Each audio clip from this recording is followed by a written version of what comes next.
محمد সকলে বলি সাল্লাল্লাহু मतलाए दीवानी मा मतलाए खुर्शीद इश्क़ास सीनाए सो जाने मा बलागल उला बि कमालिही कशफ़त दुजा बि जमालिही हसनत जमीओ के सालिही सल्लो अलैहि व आलिहि अल्लाहुम्मा आमीन। জান্নাতের বাগান থেকে জান্নাতি মানুষদেরকে নিয়ে আমি গুনাহগার তোমার রহমতের দরজায় দুখানা হাত তুলেছি আল্লাহ। হাসরের ময়দানে জব্বার আর কাহার নামে রূপ নিয়া তুমি যখন বিচার শুরু করবে, তোমার সামনে দাঁড়ায় সমস্ত নবীরা নাফসি নাফসি বলে কাঁদতে থাকবে। এমন কঠিন অবস্থা হাসরে হবে, সেদিন সমস্ত নবী তার উম্মতকে ভুলে যাবে, শুধু বলবে আল্লাহ আমার কি হবে, আমার কি হবে। একমাত্র দরদি নবী শাফাতের কান্ডারি ইয়া রব্বি হাবলি উম্মতি বলে সেজদায় পড়ে যাবে। সেই কঠিন মুসিবতের সময় আজকের এই মাহফিলকে ওসিলা করে আমাদের সবাইকে রাসূলের উম্মতের কাতারে আল্লাহ কবুল করে নিও। সুবহান রাব্বিকা রব্বিল ইজ্জাতি আম্মা ইয়াসিফুন ওয়া সালামুন আলাল মুরসালিন আলহামদুলিল্লাহি রাব্বিল আলামিন। লা ইলাহা ইল্লাল্লাহ।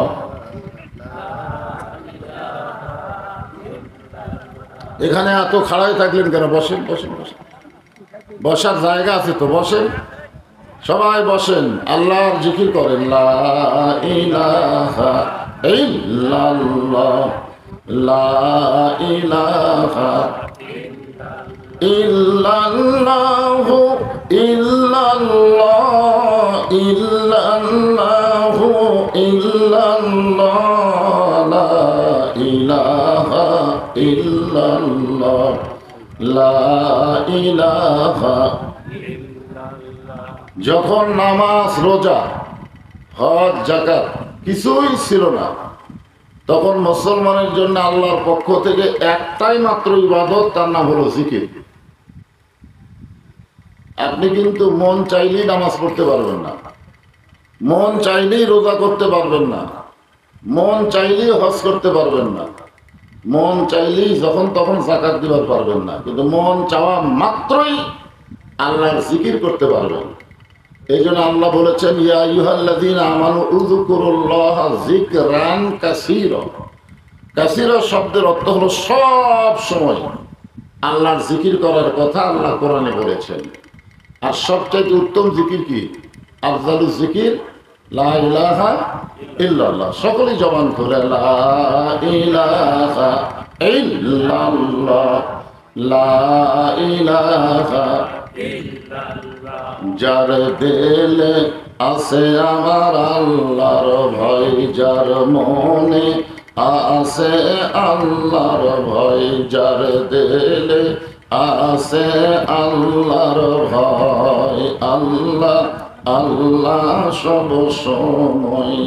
আহার নিদ্রা ভালো লাগে না এই দুনিয়া, ভালো লাগে না, ভালো লাগে শুধু আল্লাহ।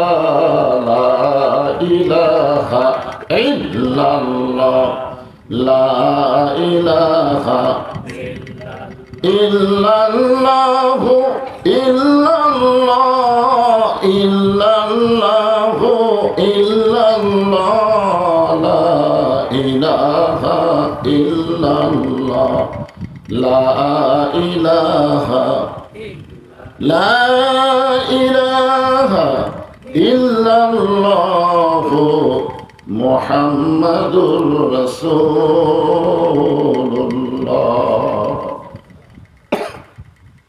যখনই মোহাম্মদ রাসূলুল্লাহ উচ্চারণ করব, আমি করি বা কেউ করুক, আমি শুনব, সঙ্গে সঙ্গে জবান করে বলতে হবে সাল্লাল্লাহু আলাইহি ওয়াসাল্লাম। এখানে একদল ফেরেশতা আছে যাদেরকে বলা হয় মালায়েকাতুস সায়রা। আপনার মুখের দরুদ শেষ হওয়ার সঙ্গে সঙ্গে ওই ফেরেশতাগুলো আপনার মুখের দরুদ নিয়ে নবীর রওজা মোবারকে হাজির হয়ে যায় এবং আপনার নামে যারা দরুদ পড়লেন তাদের নামে নামে দরুদগুলো নবীর রওজায় পৌঁছায় দেয়। হাদিস দ্বারা বোঝা গেছে আমাদের নবী মরে নাই, আমাদের নবী রওজা মোবারকে জিন্দা আছে। ধরে কোন কথা ঠিক কিনা? এই জন্য অনেকে গজল গায় না, ইসলামের আলো জ্বালায়া দিয়া নবী ঘুমায়া আসেন সোনার মদিনায়। আজ পর্যন্ত কি কোনোদিন শুনছেন কেউ গজলে বলেছে ইসলামের আলো জ্বালায়া দিয়া নবী মহিলা আছেন? এ কথা কি কইছে? তার মানে বোঝা গেল শুয়ে আছেন অথবা ঘুমায় আছেন। আমরা যখনই দরুদ পড়ব সঙ্গে সঙ্গে দরুদগুলো রাসূলের রওজা মোবারকে আপনার নামে হাজির করে দেওয়া হবে। আমি ছোটবেলা একটা গান শুনছিলাম, আছেন আমার মুক্তার, আছেন আমার ব্যারিস্টার, শেষ বিচারের হাইকোর্টেতে তিনি আমায় করবেন পার, আমি পাপী তিনি জামিনদার। তখন এই গানটা অর্থ বুঝতে পারিনি, কিন্তু এখন এসে বুঝলাম এই তিনি হচ্ছেন আমাদের নবী। আল্লাহ যখন হাকিম হয়ে আমাদেরকে আসামি বানাই বিচার শুরু করবেন, ওই নবী আমাদের পক্ষে ওকালতি করে ব্যারিস্টারি করে সুপারিশ করে আমাদেরকে জান্নাতে পৌঁছায় দিবে। সেই নবীর উপরে দরুদ পড়তে আমাদের মধ্যে কৃপণতা আছে? যখন নবীর নাম শুনবো সঙ্গে সঙ্গে বলবো সাল্লাল্লাহু আলাইহি ওয়াসাল্লাম।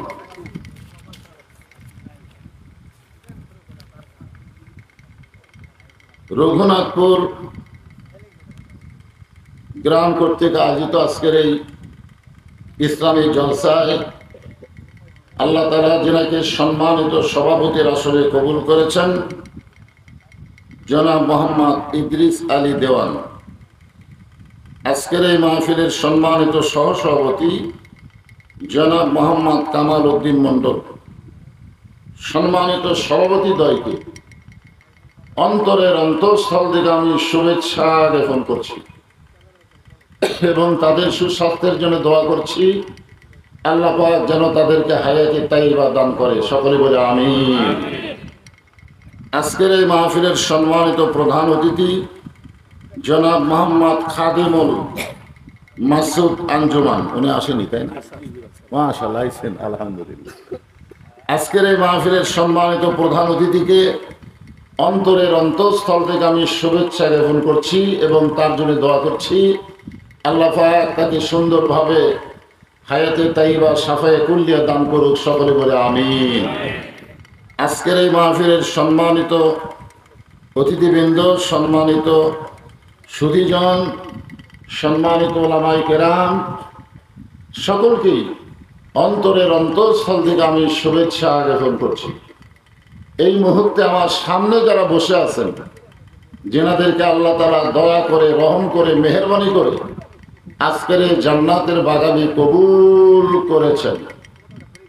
যখন আমি বললাম যে কবুল করেছেন, তখন কিছু একটা বলা দরকার ছিল। কি বলবেন তখন?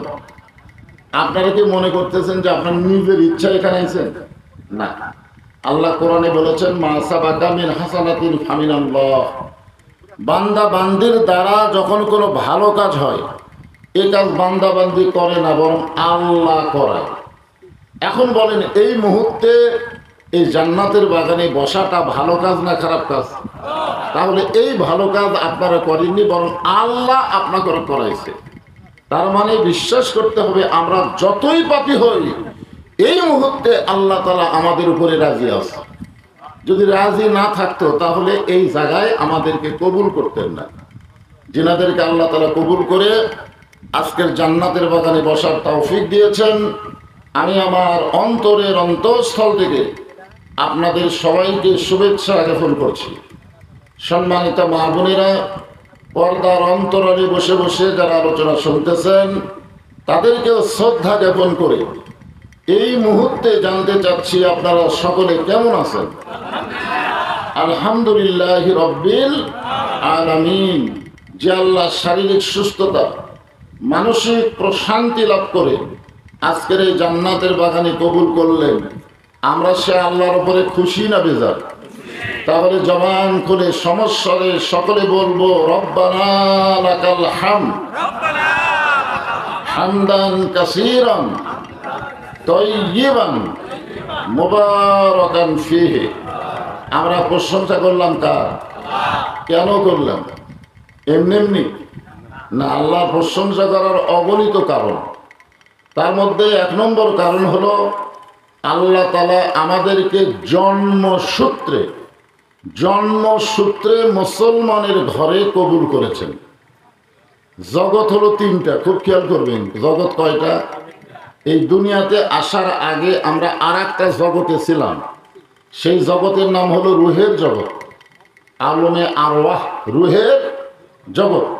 এই দুনিয়াতে আসার পরে এটা হলো ইহকালীন জগৎ বা দুনিয়ার জগৎ। এই দুনিয়া থেকে আর একটা জগতে আমরা যাব, সেই জগতের নাম হলো আখেরাত বা কবরের জগৎ। জোরে কোন কথা, ঠিক কিনা? তাহলে কয়টা? একটা জগতে আমরা ছিলাম কিন্তু আমাদের মনে নেই। আমরা যে রুহের জগতে ছিলাম এ কথা কি আমাদের মনে আছে? কিন্তু ছিলাম যে, এটা বিশ্বাস নাই। হ্যাঁ, মাশাআল্লাহ, বিশ্বাস থাকলে যথেষ্ট। তাহলে রুহের জগতে আমরা ছিলাম, দুনিয়ার জগতে আছি, আখেরাতের জগতে আমরা যাব। তিনটা কাল, একটা হলো অতীতকাল, রুহের জগৎ চলে গেছে, বর্তমান কাল দুনিয়ার জগতে আমরা আছি, আর ভবিষ্যৎকাল আখেরাতের জগতে আমরা যাচ্ছি। যেরকম, ঠিক কিনা? যাচ্ছি মানে বুঝলেন? যাচ্ছি মানে এমনভাবে আমাদেরকে থাকতে হবে যে কোনো মুহূর্তে আমাদেরকে যাওয়া লাগবে। যেরকম, ঠিক কিনা? যে কোনো মুহূর্তে আমাদেরকে যাওয়া লাগবে। এখন আপনারা হিসাব করে দেখেন তো, রুহের জগতে খালি আমাদের রুহু ছিল না বহু রুহু ছিল? বহু রুহুর ভিতর থেকে আল্লাহ আমাদের রুহুকে পছন্দ করে দুনিয়াতে মুসলমানের ঘরে আমাদেরকে প্রেরণ করলেন। চিন্তা করে দেখেন। এখন আপনারা বলবেন, হুজুর মুসলমানের ঘরে প্রেরণ করার কারণেই যে আমাদের উপর আল্লাহ দয়া করলো, তা কেমনে বুঝবো? এটা বুঝবো আমরা যখন আল্লাহর কোরআন পড়বো। তখন আল্লাহ বলতেছেন, অমাইয়াবতাগি গায়রাল ইসলামা দীনান ফালা ইউকবালা মিনহু। ইসলাম ছাড়া অন্য কোনো ধর্ম কেউ যদি গ্রহণ করে, আল্লাহ বলেছেন কখনোই তা কবুল করা হবে না। তাহলে আল্লাহর কাছে একমাত্র কবুলযোগ্য ধর্মের নাম কি? সবাইকে বলা লাগবে, নাম কি? ইন্না দীনা ইনদাল্লাহিল ইসলাম। তাহলে আল্লাহ যদি আমাদেরকে হিন্দু করে ঘরে পাঠাতো, মনে করেন যদি আল্লাহ আমাদেরকে ইহুদির ঘরে পাঠাতো, খ্রিস্টানদের ঘরে পাঠাতো, আমাদের করার কিছু ছিল? যখন আমাদের করার কিছু ছিল? তো বিনা দরখাস্তে আল্লাহ আমাদেরকে মুসলমানের ঘরে কবুল করেছেন। এ কারণে খুশি না বেজার? তাহলে সকলে বলে আলহামদুলিল্লাহ। আল্লাহর প্রশংসা করার দুই নম্বর কারণ হলো আল্লাহ আমাদেরকে দয়া করে, রহম করে বিশ্ব নবীর উম্মত হিসাবে কবুল করেছেন। সাইয়্যিদুল আম্বিয়া সাইয়্যিদুল মুরসালিন। আমাদের নবী হলেন সমস্ত নবীদের নেতা।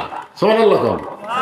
এই যে আমরা বললাম না, আল্লাহুম্মা সাল্লি আলা সাইয়্যিদিনা। সাইয়্যিদিনা মানে কি? আরবিতে করেন তো, এর বাংলা অর্থ হলো সাইয়্যিদিনা মানে আমাদের নেতা। আমাদের নবী শুধু আমাদের নবী না, আমাদের নেতা। যখন ঠিক বিশ্ব নেতা, বিশ্ব নবীর উম্মত হিসাবে আল্লাহ আমাদের কবুল করেছেন। এই নবীর উম্মত হওয়ার মধ্যে লাভ কি? আমি ছোট্ট একটা ঘটনা বলি। আদম আলাইহিস সালাম একদিন রাস্তা দিয়ে যাচ্ছিলেন, যাওয়ার সময় দেখে তার বেটা শীষ আলাইহিস সালাম বসে আছে। আদম নবী মা হাওয়ার পেট থেকে যত সন্তান জন্ম নিয়েছে তার মধ্যে একজনকে আল্লাহ নবী করছেন। আমার কথা কি বুঝতে পারলেন? মা হাওয়ার পেট থেকে আদম নবীর যত সন্তান হয়েছে তার মধ্যে নবী হয়েছে কয়টা? একজন, তার নাম হলো শীষ আলাইহিস সালাম। শীষ আলাইহিস সালাম একদিন রাস্তায় বসে আছে, কিন্তু বসার সাইজ খুব একটা ভালো না। যেরকম আপনারা মাঝে মাঝে ফাঁকা ফাঁকা হয়ে বসছেন, বসার একটা সাইজ নাই। ফাঁকা থাকলে পিছনে থাকে, অসুবিধা কি? কিন্তু মাঝে মাঝে ফাঁকা থাকলে ফাঁকের মধ্যে শয়তান ঢোকে। শয়তান ঢোকে মিন শাররিল ওয়াসওয়াসিল খান্নাস। শয়তান একসময় আপনার ভিতরে ধোঁকা দিতে পারে। তো শীষ আলাইহিস সালাম বসে আছে, বসার কোনো সাইজ নাই। যেরকম হাসিনা বসে আছিল ক্ষমতায়, যেরকম কথা ঠিক না? আপনারা বলেন তো, বসার কোনো সাইজ আছিল? হাসিনার খালি বসার সাইজ থাকলে আজকে এইভাবে পলান লাগতো না। বসার একটা সাইজ আছে। ভোট হোক, ভোটে যাই জিতবে তাই বসবে, যেরকম কথা ঠিক কিনা? হ্যাঁ, বসার একটা সাইজ। তো এখন শীষ আলাইহিস সালাম বসে আছে, বসার কোনো সাইজ নাই। আদম আলাইহিস সালাম বললেন, বাবা শীষ, এরকম বেসাইজা বসে আছো কেন? শীষ বলতেছে, বাবা আমার মধ্যে একটু গরম গরম ভাব। কি ভাব? গরম গরম ভাব। বলে গরম ভাব হওয়ার কারণ কি? বলে কারণ হলো তিনটা। এক নম্বর কারণ হলো আমার বাবা আল্লাহর নবী। দুই নম্বর কারণ হলো আমি নিজেও আল্লাহর নবী। তিন নম্বর কারণ হলো দুনিয়াতেই আমি বউ পাইছি জান্নাতের হুর। কিসের হুর? মানে আদম আলাইহিস সালামের হাওয়ার পেট থেকে জোড়া জোড়া সন্তান জন্ম নিত। মানে প্রথম জোড়ার সাথে পরের জোড়া ছেলে মেয়ে বিয়ে হতো, এভাবে শরীয়তে তখন নিয়ম ছিল। কিন্তু শীষ আলাইহিস সালাম জন্মের সময় জোড়া পায়নি, যার কারণে শীষ আলাইহিস সালাম যখন যুবক হলো তখন আদম নবী চিন্তায় পড়ে গেল যে আমার শীষ তো যুবক হয়ে গেল, এখন তো কোনো মেয়ে নাই। তখন আল্লাহ বললেন, চিন্তা করা লাগবে না, আমি একটা বেহেশতের হুরকে শীষ আলাইহিস সালামের বউ করে পাঠিয়ে দিলাম, আপনি তার সঙ্গে বিয়ে দিয়ে দেন। তাহলে দুনিয়াতেই জান্নাতের হুরকে যে বউ পাইছে তার ভিতরে একটা ভাব থাকার কথা না? কথা বলে। আমার বাপও কি নবী, নিজেও নবী। আদম আলাইহিস সালাম চোখের পানি বের করে বললেন, বাবা শীষ, নবীর বেটা নবী না হয়ে, বেহেশতের হুরের স্বামী না হয়ে, আখিরি জাহানের পয়গম্বর নবী মুহাম্মদ রাসূলুল্লাহর উম্মত যদি হতে পারতে তোমার জীবন ধন্য হয়ে যেত। আদম নবীর কথা শুনে তো শীত চমকে গেছে, যে নবীর বেটা নবী না হইয়া, বেহেশতের হুরের স্বামী না হইয়া, ওই শেষ নবীর উম্মত হয়ে গেলে আমার জীবন ধন্য হতো কেমনে? আদম বলতেছেন, তাহলে শোনো, আমি সামান্য একটা ভুল করার কারণে 350 বছর আমি কেঁদেছি। কাঁদতে কাঁদতে আমার চোখের পানি পড়তে পড়তে গোস্ত পচে মুখের হাড় বের হয়ে গেছে। এরপরও আল্লাহ আমার তওবা কবুল করেনি। ওই নবীর ওসিলা যখন ধরেছি তখন আল্লাহ আমার তওবা কবুল করেছে। শোনো শীষ, ওই নবীর উম্মতেরা যদি সারা জীবন পাপ করে, মৃত্যুর আগে ওই নবীর ওসিলায় যদি একবার তওবা করে, সঙ্গে সঙ্গে আল্লাহ তার জীবনের সব গুনাহ মাফ করে দিবে। শীষ আলাইহিস সালাম বলতেছেন, বাবা তাহলে নবীর বেটা নবী না হয়ে, বেহেশতের হুরের স্বামী না হয়ে, ওই নবীর উম্মত যদি হতে পারতাম তাহলে আমার জীবন বড় ধন্য হয়ে যেত। আদম বললেন, বাবা শীষ, ওই নবীর উম্মত সবাই হতে চাইলেও হতে পারবে না। ওই নবীর উম্মত হবার গেলে ভাগ্য লাগে। ধরে কোন কি লাগে? এখন আপনারা বলেন তো, আমাদের ভাগ্য ভালো না খারাপ? আরো জোরে বলেন। সেই নবীর সুন্নাতকে বাদ দিয়ে ইংরেজ খ্রিস্টানদের চাল চরিত্র আমরা গ্রহণ করেছি। যেই নবী আমাদেরকে বাদ দিয়ে নিজে জান্নাতে প্রবেশ করবে না, রাসূল বলেছেন আমার একটা উম্মত বাহিরে থাকা অবস্থায় আমি নবী নিজে জান্নাতে প্রবেশ করব না। সমস্ত উম্মতেরা জান্নাতে ঢুকলে এরপরে আমি নবী জান্নাতে যাব। এমন একটা নবী পাওয়ার পরে খুশি হয়ে আমরা সবাই আল্লাহর দরবারে শুকরগুজার করছি, আলহামদুলিল্লাহ। আমরা আল্লাহর প্রশংসা করার 3 নম্বর কারণ হলো যে কোরআন থেকে আপনারা আলোচনা শুনবেন, এই কোরআনের মধ্যে কোনো সন্দেহ। যারা কইলেন না, এই নাই শব্দরা যারা কইলেন না, মুখ বন্ধ করে থাকলেন, আচ্ছা আপনাদের কান্দের ফেরেশতা কি লিখবে কোন? তো না আপনাদের কান্দর দুটো ফেরেশতা আছে না নাই? বিশ্বাস করেন আছে? কেরামান কাতিবিনা ইয়ালামুনা মা তাফআলুন। একটা গানও আছে, তোমার দুই কান্দে দুই মোহরি, লেখিতেছেন ডায়েরি, দলিল দেখে রায় দিবে, টাকা পয়সার নাই কারবার। যখন আমি বললাম জালিকাল কিতাবুল লা রাইবা ফি, এই কোরআনে কোনো সন্দেহ, যারা নাই বলেছেন ডান কান্দের ফেরেশতা লেখা মাত্র আল্লাহ বলেছেন তোমরা সাক্ষী থাকো, আমার কোরআনকে যারা সন্দেহ নাই বলল, আমি আল্লাহ তাদের জীবন থেকে জাহান্নামকেও দূর করে দিলাম। আপনারা কি ভাবতেছেন নামাজ দিয়া, রোজা দিয়া, হজ দিয়া, যাকাত দিয়া জান্নাতে যাবেন? জান্নাতে যাইতে গেলে আল্লাহর দয়া লাগবে। যে কোনো ওসিলাই আল্লাহ আমাদেরকে জান্নাত দেওয়ার পারে। ধরে কোন কথা ঠিক কি না? সবচাইতে হক কথা হলো, সত্য কথা হলো, এই কোরআনের মধ্যে কোনো সন্দেহ, এই কোরআনে কোনো ধোঁকা, এই কোরআনে কোনো গোজামিল। মাশাআল্লাহ, তিনবারে আপনারা নাই নাই করেন। আমি সেই কোরআন থেকে একটা আয়াত তেলাওয়াত করেছি। আল্লাহ বলতেছেন, যারা আমাকে বিশ্বাস স্থাপন করেছ তারা আমাকে ভয় করো। শুধু ভয় করলে হবে না, ভয় করার মতন ভয় করো। আর তোমরা মুসলমান না হয়ে মৃত্যুবরণ করো না। আমাদের সকলের সামনে মৃত্যু আছে না নাই? একটা গজল আপনারা শুনছেন, কিন্তু যেদিন ডাক পড়িবে কবর মাঝে যাইতে, জোগাড় কিছু করছো বন্ধু তার মাঝে বিছাইতে। এই ছেলেমেয়েরা আসা খাড়ায় থাকবে কেন? জায়গা নাই তো? বহু জায়গা আছে, বসে না কেন? এই যে বসবার করি কতগুলো বার চলে যায়, যাবি। কোরআনের মাহফিলে বসা সবার ভাগ্য হবে না, এখানে বসবার গেলেও ভাগ্য লাগবে। জোরেখান কথা ঠিক কিনা? আল্লাহ কোরআনে বলেছেন হুদাল্লিল মুত্তাকিন, মুত্তাকি যারা হবে তাদেরকেই কেবলমাত্র এই কোরআন হেদায়েত দিবে। জোরেখান কথা ঠিক কিনা? মুত্তাকি ছাড়া এখানে কেউ বসে পারবে? যারা আপনারা বসছেন সবাই আপনারা মুত্তাকি বলেন সুবহানাল্লাহ। মুত্তাকির এক নম্বর বৈশিষ্ট্য হলো আল্লাযীনা ইউমিনুনা বিল গায়ব, অদৃশ্যের প্রতি তাদের বিশ্বাস স্থাপন আছে। আমরা আল্লাহকে বিশ্বাস করি না, দেখছি কোনোদিন? জাহান্নামের কথা শুনলে মনে কষ্ট হয়, জান্নাতের কথা শুনলে মন আনন্দ পায়। তার মানে তো আমরা বিশ্বাসী। সুবহানাল্লাহ। যত বড়ই পাপী হন, জাহান্নামের কথা শুনলে মনে যদি কষ্ট হয়, জান্নাতের কথা শুনলে মনে যদি আনন্দ পায়, বিশ্বাস করেন আপনার ঈমান আছে। আপনি পাপী হতে পারেন কিন্তু আপনার ঈমান আছে। আপনি যদি পরকালকে বিশ্বাস করেন আপনার ঈমান আছে। আল্লাহকে দেখেন নাই, বিশ্বাস করেন, ঈমান আছে। আর ঈমান এটা হলো মুত্তাকির এক নম্বর বৈশিষ্ট্য, আল্লাযীনা ইউমিনুনা বিল গায়ব, অদৃশ্যের প্রতি বিশ্বাস স্থাপন করা। এ বসতে বললাম, কতগুলো ছেলে ঘাড় তেড়ে করে চলে গেল। অসুবিধা আছে? যে কয়েকজন আপনারা বসেছেন একটু মনোযোগ দিয়ে শুনবেন। আল্লাহ বললেন, ইয়া আইয়ুহাল্লাযীনা আমানু, যারা আমাকে বিশ্বাস স্থাপন করেছো, এই বিশ্বাস স্থাপনকারীর জন্যে আল্লাহর এক নম্বর ওয়াজ হচ্ছে আত্তাকুল্লাহ, ভয় করতে হবে। কাকে? এখন আসরের নামাজ পড়ছে, আসর নামাজ পড়ে জমির ধান দেখতে গেছে, বুঝছেন? ধান দেখবার যায় দেখে ওপর জমির পানি চলমল করতেছে, নিচে ওর জমির পানি নাই। নিচে ওর জমির কি নাই? পানি নাই। ওই এখন চারিদিকে তাকায় দেখতেছে কেউ আছে কিনা।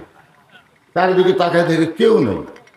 আস্তে করে বসে ওই বিসমিল্লাহ করে জমির আল কাটছে। জমির আল কাটায় ওই পানি দিয়ে হাত ধোছে, ধুয়ে আবার দাঁড়ায় চারিদিকে তাকায় বলতেছে আলহামদুলিল্লাহ, কেউ দেখেনি। এখন আপনারা বলেন তো, এই লোকটার কিন্তু আসরের নামাজ আছে কিন্তু কি নাই? এখন কি নাই? কারণ ইমানদার বিশ্বাস করে কেউ না দেখলেও কে দেখতেছে। আরো জোরে গান। আমরা হাসিনার সময় আমাদের ইমানের খবর কি? আমার এলাকার মৌলানাকে কইছে, হুজুর একটু আমাদের প্রধানমন্ত্রীর নামে দোয়া করবেন। আওয়ামী লীগের একজন নেতা বলেছে দোয়া করবেন। ওই ভয়ের ঠেলায় দোয়া করছে, রব্বানা আতিনা ফিদ দুনিয়া হাসিনা ওয়া ফিল আখিরাতি হাসিনা। আপনারা বলেন হাসিনা না হাসানা? কিন্তু ভয় যে এই জন্য হাসিনা মেরে দিচ্ছে। এখন এখানে আল্লাহ বলতেছেন যারা আমাকে বিশ্বাস স্থাপন করেছ তাদের 1 নম্বর শর্ত হলো আত্তাকুল্লাহ, ভয় করতে হবে কাকে? আরো জোরে। আল্লাহর ভয় কেমনে কেমনে আল্লাহর ভয় করা যায় এইটা বোঝানোর জন্য বলতেছি। অর্ধ পৃথিবীর খলিফা হযরত ওমর একসময় আল্লাহর নবীকে হত্যা করার জন্য রাঙ্গা তরবারি হাতে নিয়েছিলেন। যখন রাস্তার মধ্যে জানতে পারলেন যে তোমার বোন আর বোন ভগ্নিপতি ঈমান গ্রহণ করছে, তুমি যাকে হত্যা করবা তার দলে ভর্তি হয়ে গেছে, সঙ্গে সঙ্গে হযরত ওমর নবীর দরবারে না গিয়া ওই বোন ভগ্নিপতির বাড়ির দরজায় গেলেন। যেই মাত্র বাড়ির দরজায় সঙ্গে সঙ্গে ঘরের ভিতর থেকে আল্লাহর কোরআনের তেলাওয়াত আসতেছে।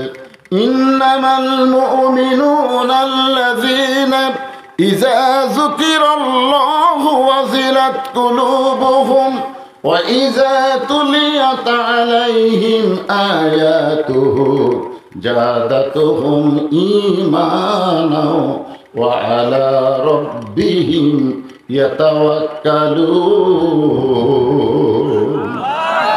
আল্লাহ বলতেছেন যে ইজা যুকিরাল্লাহ ওয়াজিলাত কুলুবুহুম, জিকিরের কারণে। জিকিরটা কি? এই কোরআনটাই কিন্তু একটা জিকির। কোরআনটা কি? ইন্না নাহনু নাযালনা যিকরা। আল্লাহ বলতেছেন আমি কোরআনকে জিকির হিসাবে নাজিল করেছি। উমরের অন্তরে থরথরি শুরু হয়ে গেল। তারপরেও রাগ করেছে, বাপ দাদার ধর্ম ত্যাগ করার কারণে। দরজা খুলে বোন ভগ্নিপতিকে এক সময় মার শুরু করে দিলেন। মারতে মারতে এক সময় বোনের গায়ে রক্ত দেখে বললেন, বোন তুই কি যেন পড়তেছিলি, ওইটা একটু আমারে দে তো। সঙ্গে সঙ্গে বোন সাহস করে বললেন, লা ইয়ামুসসুহু ইল্লাল মুতাহহারুন, আমি যেইটা পড়তেছিলাম ওইটা ধরতে গেলে নিজের শরীরকে পবিত্র করা লাগবে। দেখছেন, পিটন খাওয়ার পরেও সাহস কম না বেশি? কার ভয়? আমি যেটা পড়তেছিলাম ওইটা ধরবার গেলে আপনাকে পবিত্র হওয়া লাগবে। অপবিত্র কোন লোক আল্লাহর কোরআন স্পর্শ করতে পারবে না। জোরে কোন কথা ঠিক কি না? সঙ্গে সঙ্গে হযরত ওমর নরম হয়ে গেলেন, নবীর দরবারে গেলেন, তরবারি নবীর কদমে জমা দিয়া নবীর হাতে কলেমা পড়ে মুসলমান হয়ে গেলেন। আর মুসলমান হওয়ার সঙ্গে সঙ্গে এই কোরআনকে বুকের মধ্যে ধারণ করলেন। এই কোরআনকে বুকের মধ্যে ধারণ করার কারণে এক সময় আল্লাহ তাআলা হযরত ওমরকে অর্ধ পৃথিবীর খলিফা বানায় দিলে। বাংলাদেশের মতন ৯৬টা, কয়টা? বাংলাদেশের মতন ৯৬টা দেশের খলিফা হচ্ছেন হযরত ওমর, যাকে ইসলামের ইতিহাস বলে অর্ধ জাহানের খলিফা।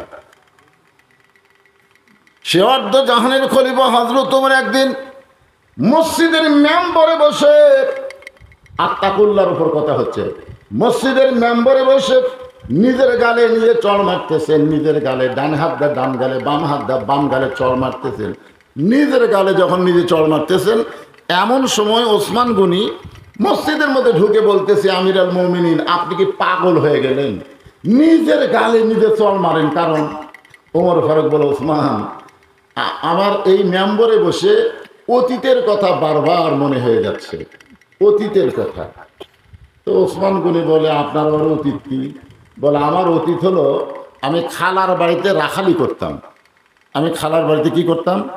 রাখালি করতাম। আমার কাজ হচ্ছে ছাগল চড়ানো। আমি ছাগল চড়ায় বিকালবেলা যখন বাড়িতে আসতাম, আমার খালা ছাগলের পাল গুনা দেখে ২-৪টা কম পড়ে গেছে। তখন আমার কান ধরে বলতো, ওমর কয়টা ছাগল নিয়ে গেলে আর কয়টা ফেরত আনলে? আমি ছাগল গুনা দিকে ৩-৪টা কম। আমি আবার দৌড় দিতাম।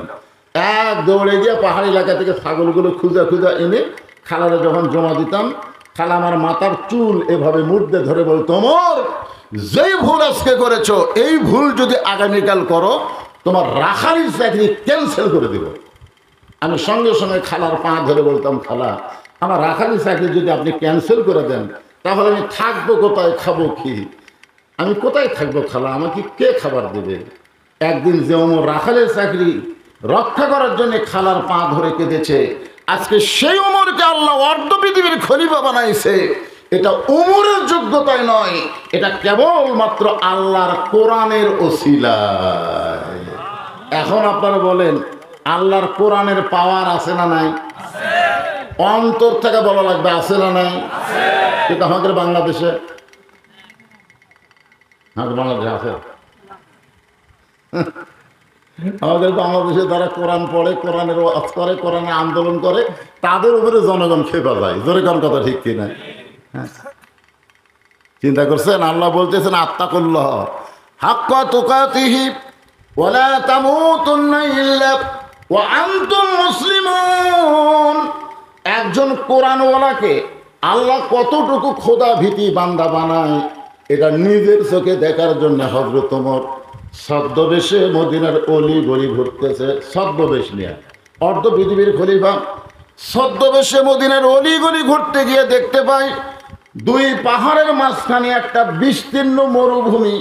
দুইটা পাহাড়, পাহাড়ের মাঝখানে একটা বিস্তীর্ণ মরুভূমি। ওই মরুভূমির মধ্যে একজন রাখাল উট আর দুম্বা চড়ায়। উমর ফারুক আত্তাকুল্লাহ আল্লাহর ভয়কে পরীক্ষা করার জন্য রাখালকে সালাম দিলেন, আসসালামু আলাইকুম রাখাল ভাই, আমার পেটে ক্ষুধা লাগছে, আমি উটের এক পেয়ালা দুধ চাই।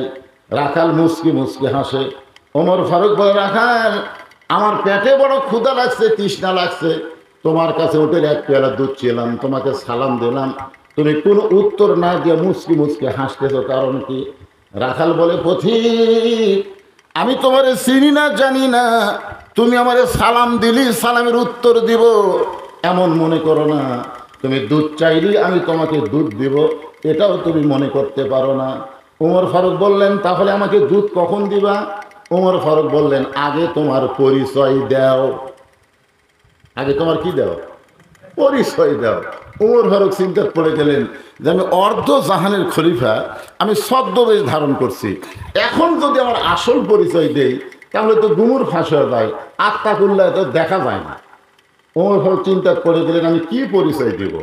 এমন সময় আল্লাহর কোরআন বলে, ওমর রাখাল যখন তোমার পরিচয় চাইছে, তুমি আসল পরিচয় দাও।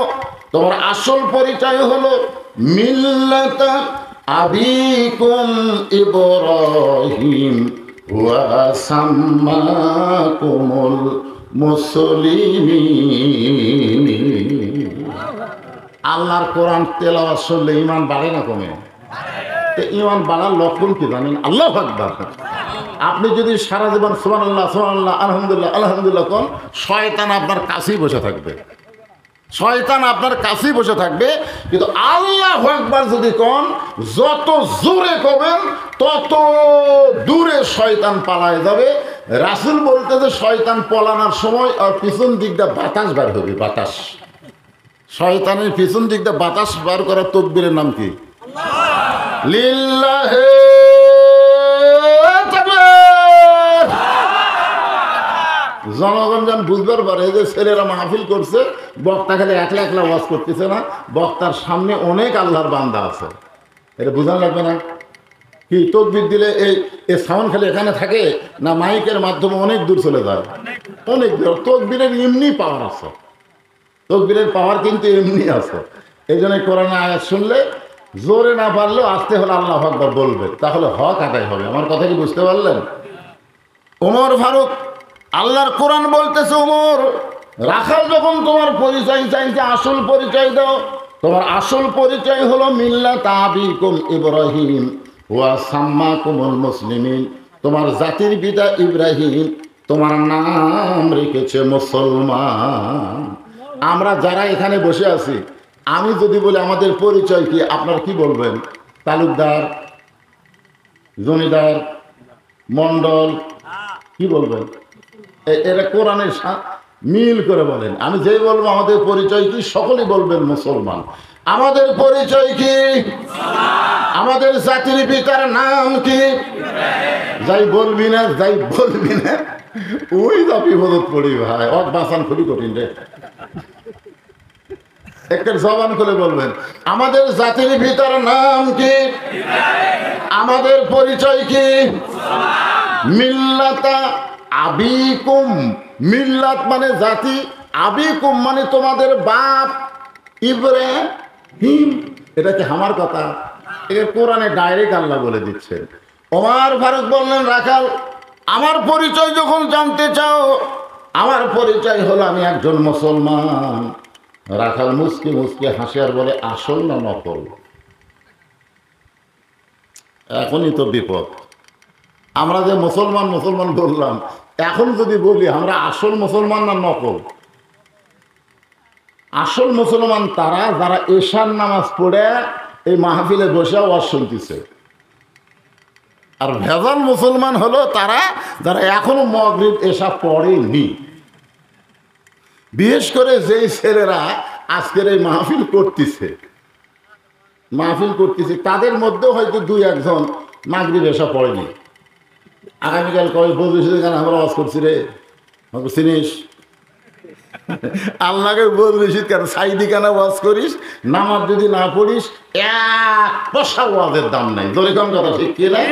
সারা জীবনের ওয়াজ যদি এক পাল্লায় দেওয়া হয়, আর শুধু ফজরের নামাজ যদি এক পাল্লায় দেওয়া হয়, সারা জীবনের ওয়াজের চাইতে ফজরের নামাজের ওজন আল্লাহর কাছে বেশি হবে। দরিকম কথা ঠিক কি না? এখন কারা কারা মাগরিব এসা পড়েননি হাত তুলবার কম না, হাত তুলবার বলবো না, কিন্তু তারা নিয়ত করবেন যে ফজর থেকে একটা নামাজও আমরা ছাড়বো না। এই নিয়তটা যদি খালি করতে পারেন, সঙ্গে সঙ্গে আল্লাহ বলবে সারা জীবন যত নামাজ না পড়ার পাপ হয়েছে, এই ফজর থেকে নামাজ ধরার নিয়ত করার সাথে সাথেই আমি আল্লাহ তোমাদের পাপকে মাফ করে দিলাম। ঠিক আছে? আল্লাহ পারে কি পারে না?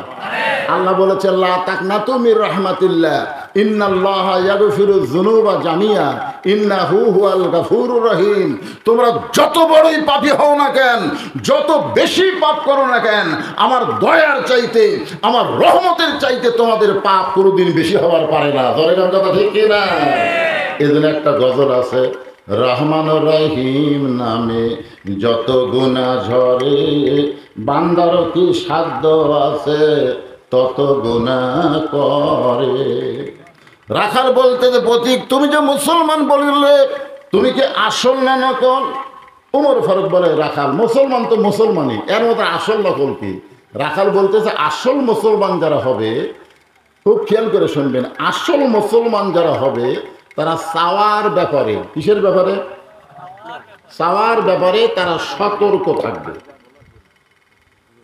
আসল মুসলমান কোনোদিন আল্লাহ ছাড়া অন্য কারো কাছে চাবে। দরকার হলে আসল মুসলমান ফাঁসির মঞ্চে যাবে, কিন্তু রাষ্ট্রপতির কাছে কোনোদিন বাঁচার দরখাস্ত লিখবে না। ধরে কথা ঠিক কি না? এরকম আসল মুসলমান বাংলাদেশে আপনারা দেখেননি? উকিল এসে বলতেছে, স্যার আপনি খালি রাষ্ট্রপতির কাছে একটা দরখাস্ত লেখেন, রাষ্ট্রপতি যদি আপনাকে মাফ করে তাহলে আপনার ফাঁসি কার্যকর হবে না। আসল মুসলমান মুচকি মুচকি হাসতেছে। উকিল বলে, হাসেন কেন? বলে, হাসার কারণ হলো তোমার কথা শুনে।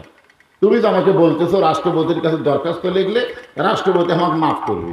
আরে আমি আমার জীবনে বাংলাদেশের 3টা রাষ্ট্রপতি ক্ষমতার থাকা অবস্থায় মরা দেখছি। ক্ষমতার থাকতেই মরিছে বঙ্গবন্ধু শেখ মুজিবুর রহমান, জিয়াউর রহমান আর জিল্লুর রহমান। যারা ক্ষমতার থাকতে নিজেই মরে যায়, তাদের কাছে কোনো ইমানদার প্রাণ ভিক্ষা চায় না। জোরে কোন কথা ঠিক কিনা? প্রাণ ভিক্ষা চাবে কার কাছে? আরো জোরে বলেন, কার কাছে? আল্লাহ ছাড়া অন্য কারো কাছে চাওয়া যাবে না। প্রতি রাকাতে সূরা ফাতিহার মধ্যে আমরা স্বীকার করতেছি, ইয়া কানা আবুদু ও ইয়া কানাস্তাইন। আমরা ইবাদত করি কার? তাহলে সাহায্য চাবো কার কাছে? রাখাল বলে, পথিক তুমি যদি আসল মুসলমান হও তাহলে তুমি দুধ চাইছো কার কাছে?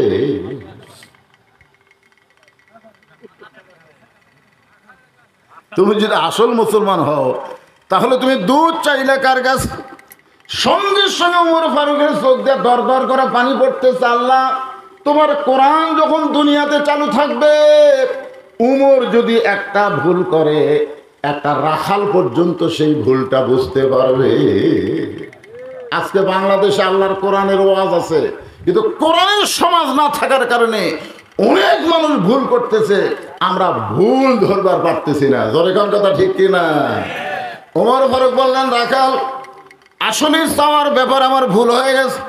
রাখাল বলতে যে ভুলটা যখন স্বীকার করছো, তাহলে আল্লাহ তোমাকে তওবা করার সুযোগ দিছে। আপনারা বলেন তো, ভুল স্বীকার করলে তওবা করার সুযোগ আছে না নাই? আদম আলাইহিস সালাম ভুল স্বীকার করছে, আল্লাহ তাকে তওবা করার সুযোগ দিছে। শয়তান ভুল স্বীকার করেনি, এজন্য আর তওবা করার সুযোগও নাই। জোরে কোন কথা ঠিক কিনা? তাহলে ভুল স্বীকার করলে আমরা চার ভাই। কয় ভাই? আমরা চার ভাই। আমার বড় ভাই প্রাইমারি হেডমাস্টার, উনি আবার আওয়ামী লীগ করে। জোরে কোন কি করে? আওয়ামী লীগ করে। আর আমার ছোট দুই ভাই দুই কলেজের প্রফেসর, এরা আবার বিএনপি করে। আর আমি হুজুর মানুষ, আমি কি দল করি সেটা তো বুঝবারই পারতেছে না। কিন্তু এই 5ই আগস্ট যখন হাসিনা পলে গেল, তখন আমার বড় ভাই দিকে আমার মাদ্রাসার মসজিদের মধ্যে ঢুকলো।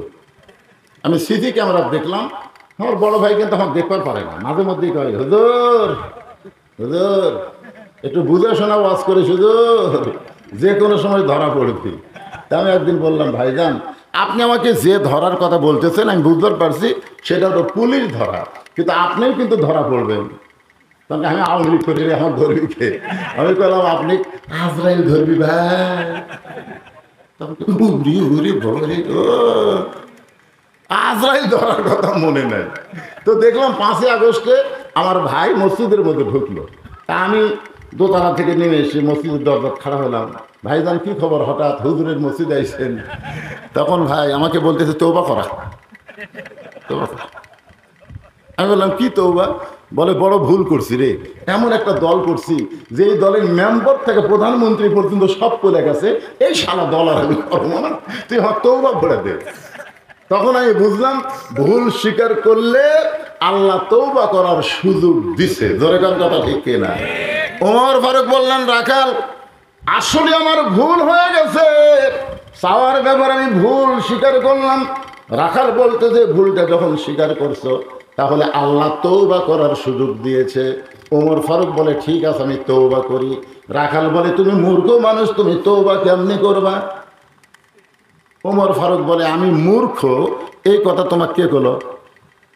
রাখাল বলতেছে, চাওয়ার ব্যাপারে যে সতর্ক হয় না, সে যত বড়ই শিক্ষিত হোক, সে 1 নম্বর মূর্খ। যত বড়ই শিক্ষিত আপনি হন, আপনি যদি কোনো সময় বলেন, আমার দয়াল বাবার দরবারেতে কেউ ফিরে না খালি হাতে, আপনারা বলেন তো শিক্ষিত আর মূর্খ? ওই যদি বলতো, আমার দয়ার আল্লাহর দরবারেতে কেউ ফিরে না খালি হাতে, আল্লাহ আল্লাহ আল্লাহ, তাহলে বুঝবেন ওই শিক্ষিত। শিক্ষিত লোক কোনোদিন বাবার দরবারে হাত পাতাবে না, আল্লাহর দরবারে হাত পাতাবে। জোরে কোন কথা ঠিক কথা কন না কেন ভাই? কথা কন না কেন? ওমর ফারুক চোখের পানি নিয়ে বললেন, রাখাল ভাই তাহলে আমাকে তওবা পড়াও। এবার রাখাল হযরত ওমরকে তওবা পড়াচ্ছেন যারা মাগরিব এশার নামাজ পড়েননি। মনে করেন ফজর আগে যদি আপনাদের মৃত্যু হয়ে যায়, এই তওবা করলে মরলেও আপনারা জান্নাতে যাবেন। আর যারা এশার নামাজ পড়েছেন, মনে করেন না আমি কি হনু রে, যেভাবে এশার নামাজ পড়া দরকার সেভাবে আমরা পড়বার পারিনি। জোরে কোন কথা ঠিক কিনা? এই জন্য নামাজি বেনামাজি সবাই মিলে আমরা একটা তওবা করি। মন কষ্ট নেবেন? তাহলে আমার সঙ্গে সকলে পড়েন, আস্তাগফিরুল্লাহ রব্বি মিন কুল্লি জামবিন ওয়া তুবু ইলাইহি লা হাওলা ওয়ালা কুওয়াতা ইল্লা বিল্লাহিল আলিয়্যিল আযীম। ওমর ফারুক তওবা করার পরে বলতেছে, ও রাখাল ভাই, আল্লাহর হস্তে উঠে 1 পেয়ালা দুধ দাও। রাখাল মুসকি মুসকি হাসে।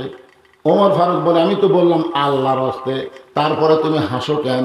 রাখাল বলতেছে, পথিক তওবা করার পরে তুমি আবার মুনাফিকি করলে। যেই বলছে মুনাফিকি, ওমর ফারুক চেহারা রক্তের মতো লাল হয়ে গেছে। আপনার বলেন তো, কাফের ভালো না মুনাফিক ভালো? ভালো কোনটাই নয়, দুটাই খারাপ, কিন্তু এর মধ্যে মুনাফিক আবার বেশি খারাপ। কারণ আল্লাহ কোরআনে বলেছেন, মুনাফিকেরা থাকবে জাহান্নামের সব চাইতে নিচে। মুনাফিকরা থাকবে কোথায়? কথা কর না কেন? জাহান্নামের সব চাইতে নিচে থাকবে। রাসূল বলেছেন জাহান্নামের উপরে কাফেরেরা যে পেশাব পায়খানা করবে, জাহান্নামের নিচে থাকার কারণে মুনাফিকেরা কাফের বেঈমানদের পেশাব পায়খানা খাবে। সাহাবীরা বলল, হুজুর এই বদমাইশ মুনাফিক কোন দলের মধ্যে তৈরি হবে? আল্লাহ রাসূল বললেন, আফসোস, এই মুনাফিকেরা তৈরি হবে মুসলমানের ভিতরে। এই মুনাফিকেরা আবাদ হবে কোন জায়গা? কথা কয় না কেন? মুসলমানের ভিতরে। ওমর ফারুক রাগ করে বলেন, রাখাল আমার মধ্যে মুনাফিকের কি দেখলে? রাখাল বলতেছে, লিমা তাকুলু মা লা তাফআলু। আল্লাহু আকবার। রাখাল কোরআনের আয়াত পড়ে বলতেছে, তোমার মুখের সাথে মনের মিল নাই। আমরা অনেক বক্তা ওয়াজ করি, কিন্তু আমরা নিজে আমল করি না। হাসরের ময়দানে হামা করুক আল্লাহ মুনাফিকের কাতারে দাঁড় করে দিবি। জোরে করে কথা কর না কেন? মনে করতেছেন বক্তা ওয়াজ করে গেল, আন্তর্জাতিক বক্তা রে, সেই ফাটাফাটি বক্তা রে, বক্তা তো আল্লাহ তক্তা বানাবি। জোরে কোন কথা ঠিক কিনা? কারণ লিমা তাকুলু মা লা তাফালুন, বক্তার কথার সাথে যদি আমলের মিল না থাকে ওই বক্তা না, ওই বক্তা হলো মুনাফিক। জোরে কোন কথা ঠিক কিনা? কথা বলে। রাখাল বলে, পথিক তোমার মুখের সাথে মনের মিল নাই, তুমি সত্যি করে বলো তো আমি কি উটের মালিক? আমি কি উটের মালিক? আমি যদি উটের মালিক হইতাম তুমি আমাকে রাখাল বললা কেন? আর যখনই তুমি আমাকে রাখাল বলছো তখন তোমার মন বলতেছে আমি উটের মালিক না। আর মালিক বাদ দে, রাখালের কাছে কেউ যদি আল্লাহর হস্তেও চায় রাখাল দিবার পারবে না। যার প্রমাণ আমি নিজে। আমি একদিন পাবনা বাইকোলা ওয়াশ করে ট্রেস থেকে নামছি, ইতিমধ্যে এক লোক 100 টাকার কসকসা নোট আমার হাতে দিচ্ছে, সেই চকচকা নোট। আমি পকেটে থুয়ে বলতেছি, ভাই কি নিয়ত? হুজুর আপনি একটু দোয়া করেন, হুজুর একটু দোয়া করেন। আমি বললাম কি দোয়া ভাই? বলে আমার বইয়ের পেটে বাচ্চা চাইছে, আল্লাহ যেন একটা পুত্র সন্তান দেয়। তখন আমি চোখ বন্ধ করলাম, বন্ধ করে পকেট থেকে 200 টাকা বের করে দিল। হুজুর আমি তো টাকা চাইনি, দোয়া চাইছি। আমি বললাম পাগলা তুই তো জানিস না আমি নিজেই 3 মেয়ের বাপ, আমাকে আল্লাহ একটা পুত্র দেয়নি রে, এ পর্যন্ত 3টা মেয়ের বাপ হচ্ছে। তা আমার দোয়া দিয়ে যদি পুত্র সন্তান হয় তাহলে আমার বইয়ের পেটে আগে হতো। তখন আমাকে বলতে হুজুর আমি তো আর জানি না আপনি 3 মেয়ের বাপ, তাহলে আপনি টাকা আপনি নেন, আমারটা আমার দেন। ওরে যেই টাকা দিছি ওই মারতেছি দৌড়। আমি খপ করে হাত ধরে বললাম কোথায় যাবি? বলে যেই হুজুরের বেটা চালাও আছে তার কাছে আমি দোয়া নেব। আমি বললাম কোনো হুজুরের কাছে না, কোনো বাবার কাছে না, কোনো মাজারে না, পাবার যদি চাও কেবলমাত্র একমাত্র মালিকের কাছে চাও। জোরে কোন কথা ঠিক কিনা? রাখাল বলে, পথিক সত্যি যদি আল্লাহর হস্তে উটের 1 পেয়ালা দুধ চাও তাহলে এখান থেকে 10 মাইল দূরে হলো মালিকের বাড়ি। ওই মালিকের বাড়ির দরজা গিয়ে বলো, মালিক তোমার রাখাল উট আর দুম্বা চড়াই, তুমি মালিক যদি হুকুম দাও তাহলে রাখাল আল্লাহর হস্তে উটের 1 পেয়ালা দুধ দিবে। ওমর ফারুক বলে, রাখাল ভাই এত কষ্ট করে 10 মাইল রাস্তা যাওয়ার কোনো দরকার নাই, বরং তোমাকে 2টা টাকা দিলাম, এই 2টা টাকার বিনিময়ে তুমি উটের 1 পেয়ালা দুধ দাও। রাখাল মুসকে মুসকে হাসে আর বলে, পথিক তুমি কি হযরত ওমরকে চেনো? রাখাল বলতেছে, তুমি কি হযরত ওমরকে চেনো? যদি হযরত ওমরকে চিনতাম এরকম বেসাইদা প্রস্তাব দিতে না। তুমি জানো ওমরের গুপ্ত বাহিনী যদি দূর থেকে দেখতে পারবাই তুমি আমাকে 2 টাকা ঘুষ দিছে, আর আমি মালিক ছাড়া তোমাকে উটের 1 পেয়ালা দুধ দিলাম, তাহলে তোমাকেও ধরবে আমাকেও ধরবে। এই বুড়া বয়সে কি তুমি ধরা খাবার চাও? ওমর ফারুক বলে, রাখাল ভাই তাহলে চলো পাহাড়ের গুহার মধ্যে যাই, ওই পাহাড়ের গুহার মধ্যে গিয়া তোমাকে গোপনে 2 টাকা দিব, আর তুমি গোপনে উটের 1 পেয়ালা দুধ দিবা। ওমরের গুপ্ত বাহিনীও ধরতে পারবে না, তোমার মালিকও জানতে পারবে না। রাখাল চিল্লায় বলে, তুমি ভণ্ড, তুমি ভণ্ড, তুমি ভণ্ড। ওমর ফারুক বলে, রাখাল আমার মধ্যে ভণ্ডামির কি দেখলা?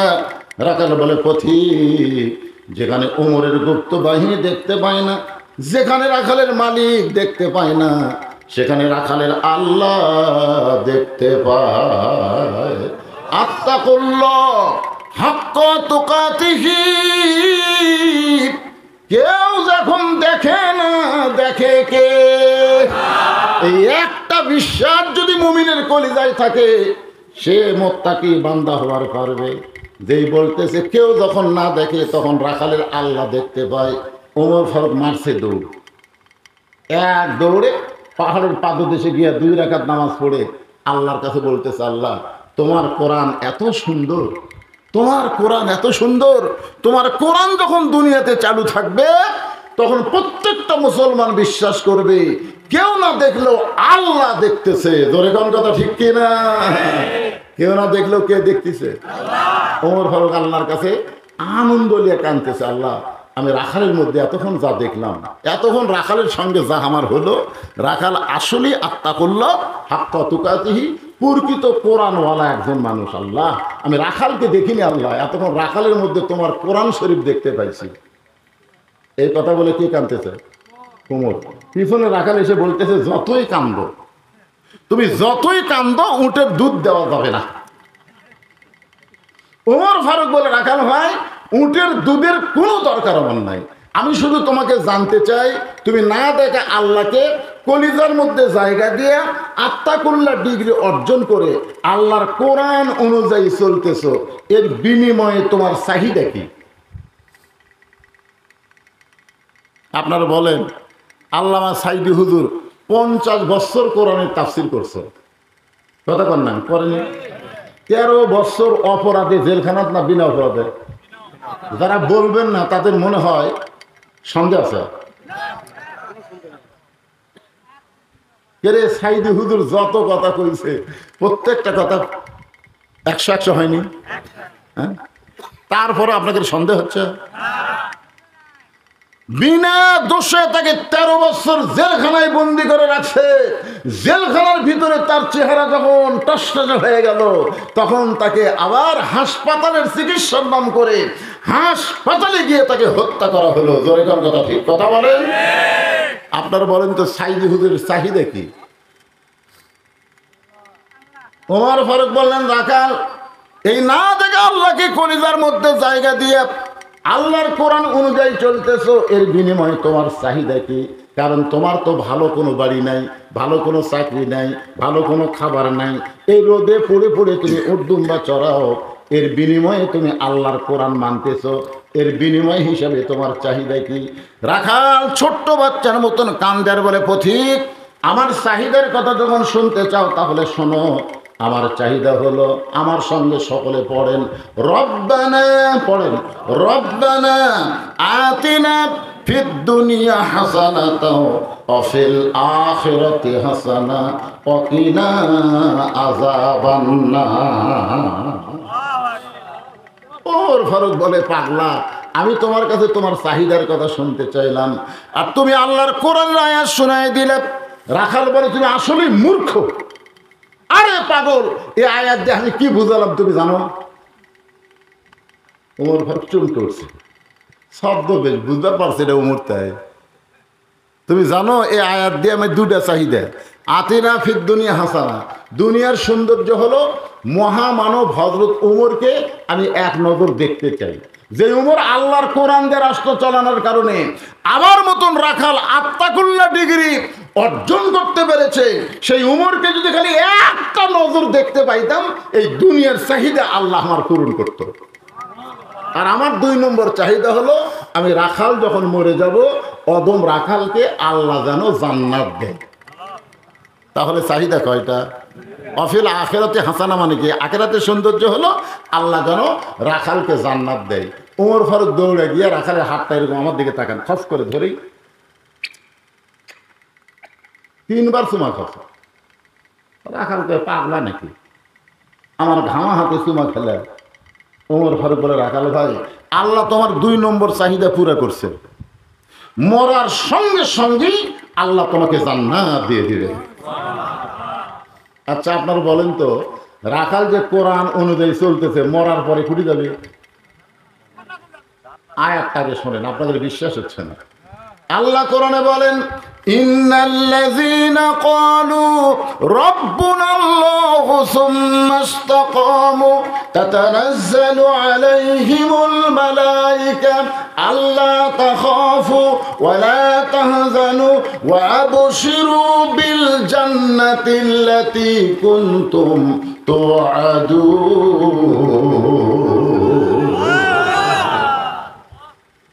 ওমর ফারুক বলতেছেন, রাখাল তোমার 2 নম্বর চাহিদা আল্লাহ পুরা করবে না, পুরা করছে। মরার সাথে সাথেই আল্লাহ তোমাকে জান্নাত দিয়ে দিবে। আপনারা সুবহানাল্লাহ কোন, কিন্তু রাখাল পায় না। ওমর ফারুক বলে, রাখাল মরার সাথে সাথে আল্লাহ তোমাকে জান্নাত দিবে, সুবহানাল্লাহ কও। রাখাল কয় না। ওমর ফারুক বলে, রাখাল মরার সাথে সাথে আল্লাহ তোমাকে জান্নাত দিবে, তুমি সুবহানাল্লাহ কও না কেন? রাখাল বলে, প্রতীক মরার পরে আল্লাহ আমাকে জান্নাত দিবে, এই বাকি কথা ভালোই বলতেছো, কিন্তু হযরত উমরকে আমি এক নজর দেখতে পাবো, এই নগদ কথা বলতে তোমার কোন জাকাত বাজে? একটা হলো নগদ, একটা কি নগদ, বোঝেন না? হযরত উমরকে দেখা এটা কি, আর মরার পরে জান্নাত এটা কি? তো মরার পরে জান্নাত পাবে, বাকি কথা ভালোই বলতেছো, কিন্তু হযরত উমরকে এক নজর দেখতে পাবো, এই নগদ কথা বলতে কোন জায়গায় বাজে? উমর ফারুকের চোখ দিয়ে দর দর করে পানি পড়তেছে। আমি যে উমর, এটা রাখালকে কেমনে বলবো? যে রাখাল আমাকে তওবা পড়াছে, যে রাখাল আমাকে মুনাফিক করেছে, যে রাখাল আমাকে ভণ্ড করেছে, এখন যদি বলি আমি উমর, বলাও সারা, রাখাল হার্ট ফেল করে মরাও সারা। উমর ফারুক রাস্তাতে গেলে শয়তান কয়দিন যায় না? এই সবাই জোরে কোন কয়দিন যায় না? আর সেই উমর কি পড়াছে? তওবা পড়াছে, মুনাফিক কছে, ভণ্ড কছে। এখন যদি বলে ভাই তুমি যে উমর দেখতে চাও না, আমি সেই উমর, এই বলাও সারা রাখা, এর নাম হলো হার্ট ফেল। উমর ফারুক চিন্তায় পড়ে গেলেন, আমি যে উমর, এইটা রাখালকে কেমনে বলি? এমন সময় আল্লাহর কোরআন বলতেছে, উদু ইলা সাবিলি রাব্বিকা বিল হিকমাহ। উমর ফারুক বলে, রাখাল সত্যি যদি উমরকে তুমি দেখতে চাও, তাহলে ফজরের নামাজ তোমাকে সামনে কাতারে আদায় করা লাগবে। ফজর যদি সামনে কাতারে আদায় করো, মেহরাবের মধ্যে যেই মানুষটা দেখবা ইমামতি করতেছে, ওই মানুষটি হলেন হযরত ওমর। এখন আপনারা বলেন তো, কোন দল ক্ষমতা গেলে ইমামতি করবার পারবে? ও কোথায় শরম লাগিচ্ছে? আর জামাতের নাম ধরার দরকার নাই। আলেম ওলামার দল যদি ক্ষমতায় যায়, আল্লাহওয়ালার দল যদি ক্ষমতায় যায়, তাহলে তারাই শুধু ইমামতি করতে পারবে। ধরে কথা কর না কেন রে ভাই, কথা কর না কেন? নেতা যদি দেখবার চাও, মসজিদত যাও, মেহরাবের মধ্যে কে নামাজ পড়াচ্ছে আগে সেটা দেখো।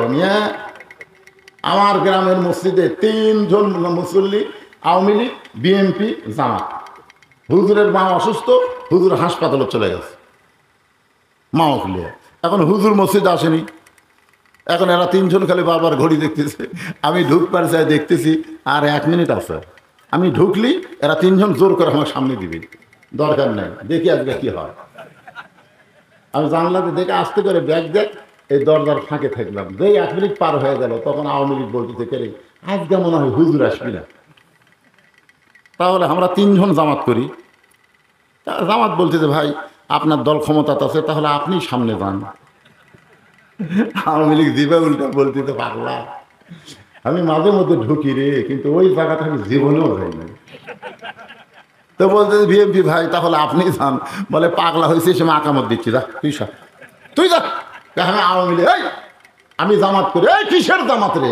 মসজিদের মধ্যে আওয়ামী লীগ, বিএনপি, জামাত 3 জন ভাই ভাই আমরা এক কাতারে নামাজ পড়তে চাই। সুবহানাল্লাহ। তার মানে মসজিদ কার ঘর? আরো জোরে বলে, আল্লাহর ঘরের মধ্যে যেমন দলাদলি চলে না, সমস্ত মুসলমান কাতারবদ্ধ হয়ে নামাজ পড়ে। যেদিন বাংলাদেশ আল্লাহকে দিবার পারবেন, সেদিন বাংলাদেশের মধ্যেও দলাদলি থাকবে না, সব মুসলমান এক দল হয়ে যাবে। ধরে কোন ঠিক কিনা?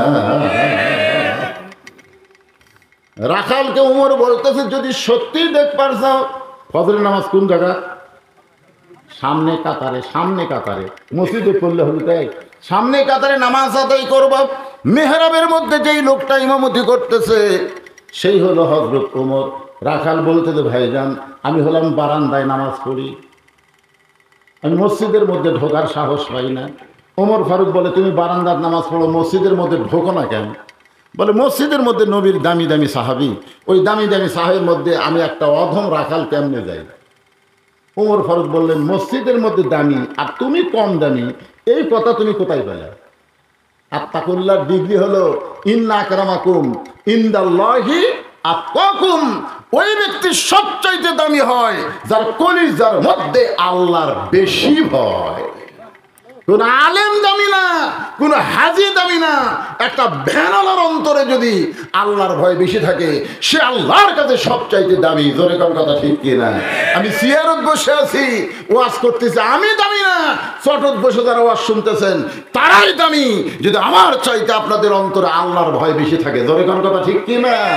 এ কথা কার? ইন্না আকরামাকুম ইনদাল্লাহি আতকাকুম। রাখাল তুমি বারান্দার নামাজ পড়ো, তুমি কম দামি, আর মসজিদের মধ্যে নবীর সাহাবীরা নামাজ পড়ে তারা বেশি দামি।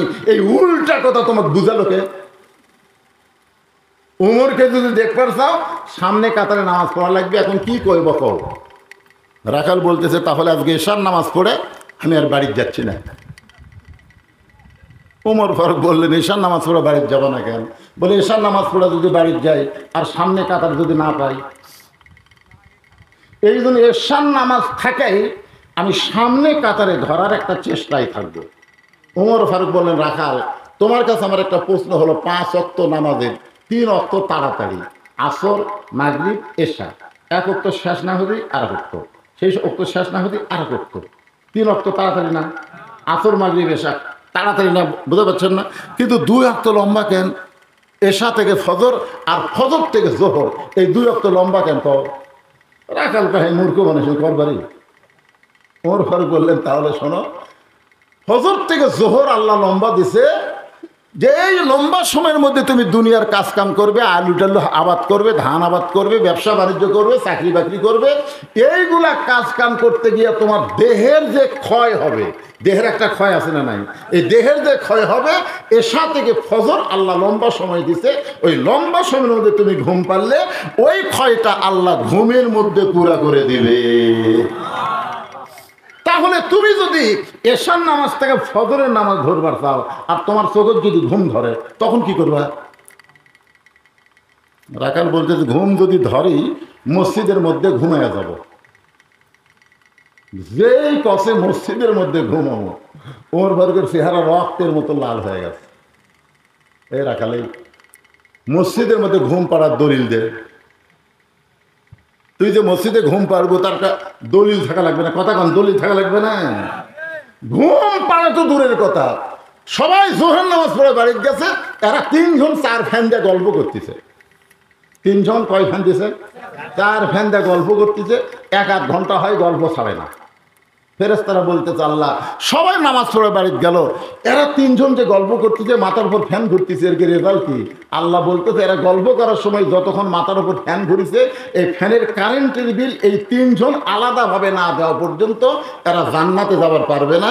কারণ মসজিদ আর বাপের ঘর না যে ইচ্ছা মতো ফ্যান ঘুরাবি। জোরে কোন কথা ঠিক কিনা? আমরা ছোটবেলায় পিএস কাঁচা পিএস খাই মসজিদে গেছি, পুনে যে ঘুতে মেরে বের করে তোর মুখ পিএস গন্ধাই রে। আর এখন মসজিদের মধ্যে পিএস কাটা মুড়ি মাখতেছে, মানে মসজিদ তোর বাপের রান্নাঘর। কি মসজিদ তোর বাপের রান্নাঘর? মসজিদের একটা গুরুত্ব আছে না? কথা কওয়া লাগবে, গুরুত্ব আছে না নাই? রাখাল ফজরের আজানের গুরুত্ব দিও। 5 ওয়াক্ত নামাজের মধ্যে যে 5টা আজান দেওয়া হয় সবচাইতে গুরুত্বপূর্ণ আজান হলো ফজরের আজান। সবচাইতে গুরুত্বপূর্ণ আজানের নাম কি? সবাই কন। এই যুবকেরা, মুরব্বীরা একজনও করবেন না, এই যুবকেরা ফজরের নামাজের আজানে একই শব্দ 2 বার বেশি কয়, সেই শব্দ কি? আপনারা করছেন কেন? এরা 3টা পর্যন্ত ঘুম পড়ে, 3টা পর্যন্ত আর্জেন্টিনার খেলা দেখে। এই সাদা যুবকেরা 3টা পর্যন্ত খেলা দেখে, আর ফজরের আগে যে আজান কেবল আল্লাহ প্রতি ওরা ল্যাপ দেয় মাথার উপর। ল্যাব মাথার মধ্যে পাও বের হয়, পাওটা না বুকের কাছে আনছে। আপনি বেড়া বাংলা দিয়ে দেখবেন মনে হয় ল্যাপের মধ্যে চাউলের বস্তা ঠেকা থাকছে, মাথাও নেই পাও নেই করে। আপনারা কি মনে করতেছেন বুড়া হলে নামাজ ধরবেন? বুড়া হলে আল্লাহ হাসরের ময়দানে বলবে তোর শৈশবকালের কোনো হিসাব দেওয়া লাগবে না, তোর বুড়াকালের কোনো হিসাব দেওয়া লাগবে না, খালি যৌবনকালের হিসাব দেওয়া জান্নাতে যাও। ধরে বলেন কত ঠিক কথা বলেন?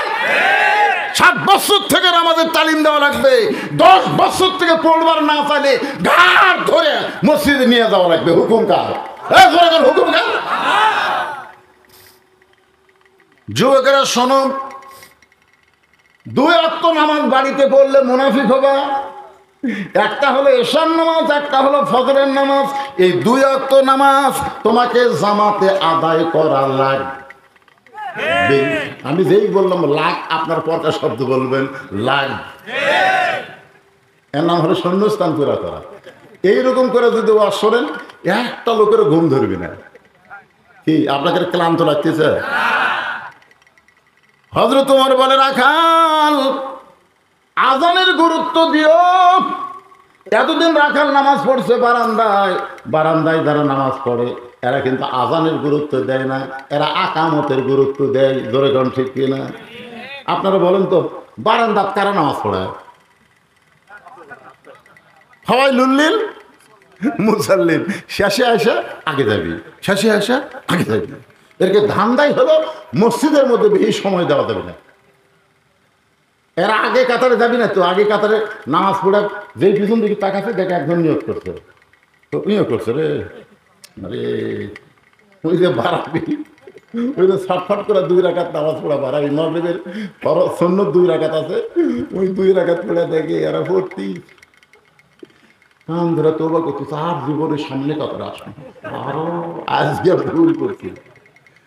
আল্লাহ রাসূল বলেছেন সামনে কাতারের খালি সওয়াব যদি আমি বলে দিতাম, সামনে কাতারে মুসল্লি আসার জন্য মারামারি শুরু করে দিত, এত সওয়াব আল্লাহ সামনে কাতারে দেবে না। সুবহানাল্লাহ। রাখাল এতদিন নামাজ পড়ছে বারান্দায়, কিন্তু আজকে নামাজ পড়বে সামনে কাতারে। সামনে কাতারে নামাজ পড়তে গেলে মসজিদের মধ্যে প্রবেশ করা লাগবে, আর মসজিদের মধ্যে প্রবেশ করতে গেলে একটা দোয়া লাগে। একটা কি লাগে? এই দোয়া কি আপনারা জানেন? মানে আপনাকে কভার করছিল দেখি তো একটা এই যে হাঁটুর মধ্যে কান্না দেওয়া তো দেখি মায়না কত মসজিদে ঢোকার দোয়া কি কব জানেন না? আপনি ইউটিউব চালাচ্ছেন, এতদিন হলে রাখালের ওয়াজ শুনতেছেন, তাও দোয়া জানেন না মায়না?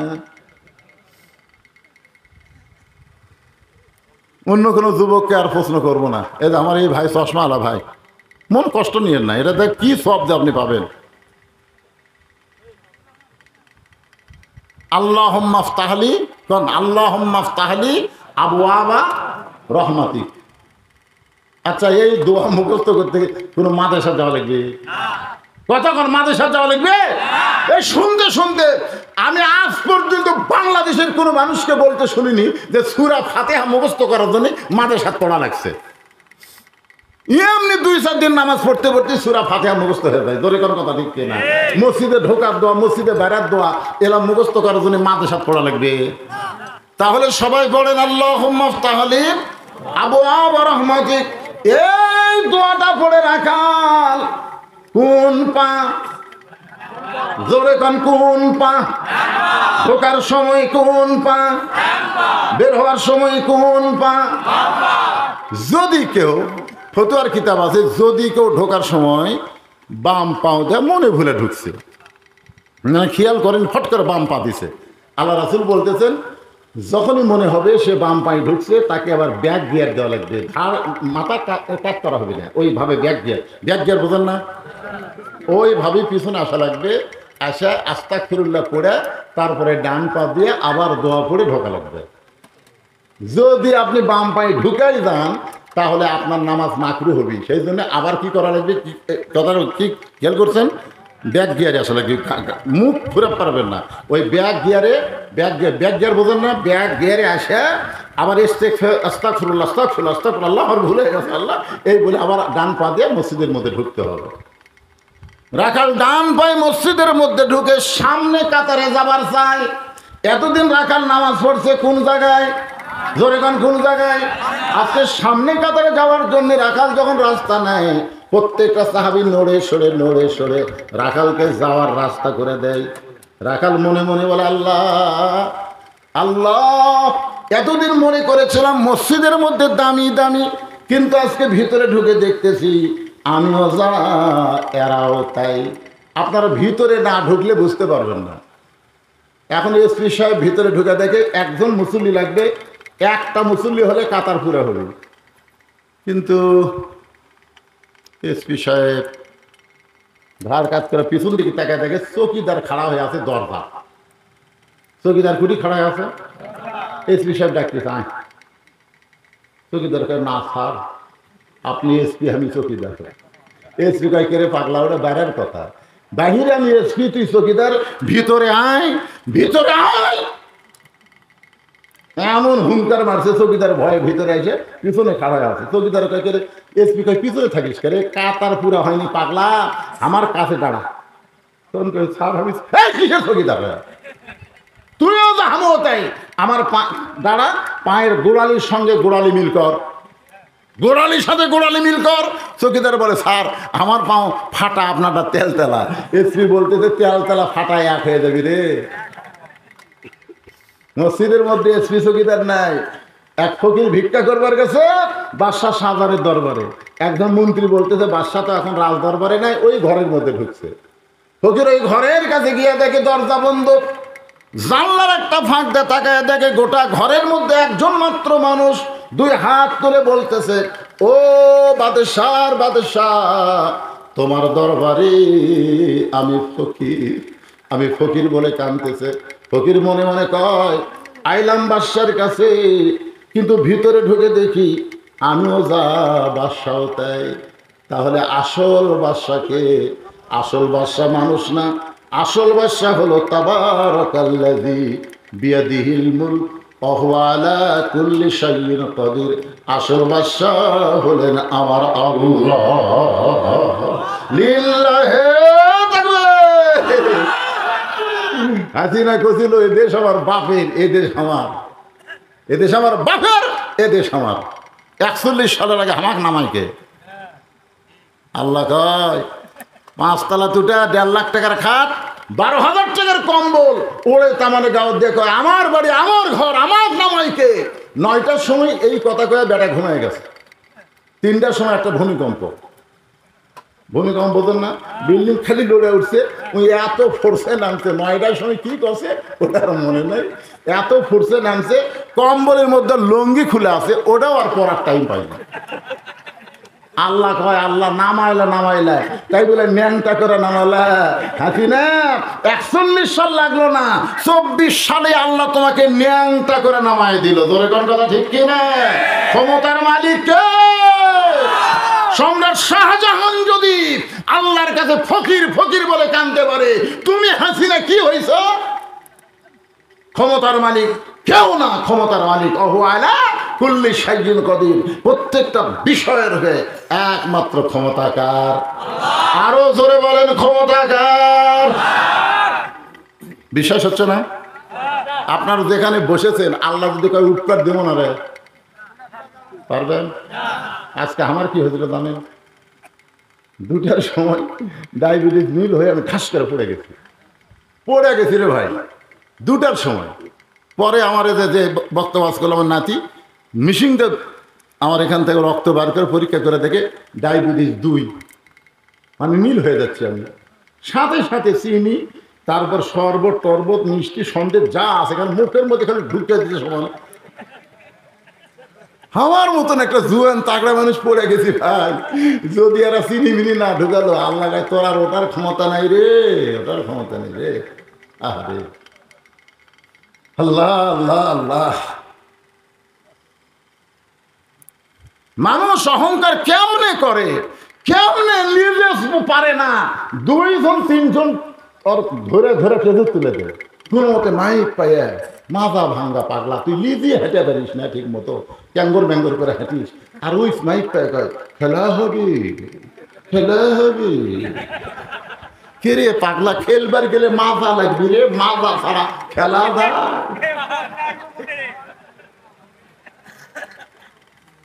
একটু মনোযোগ দেন। রাখাল যাইতে যাইতে সামনে কাতারে, জোরে বলেন কোন কাতারে?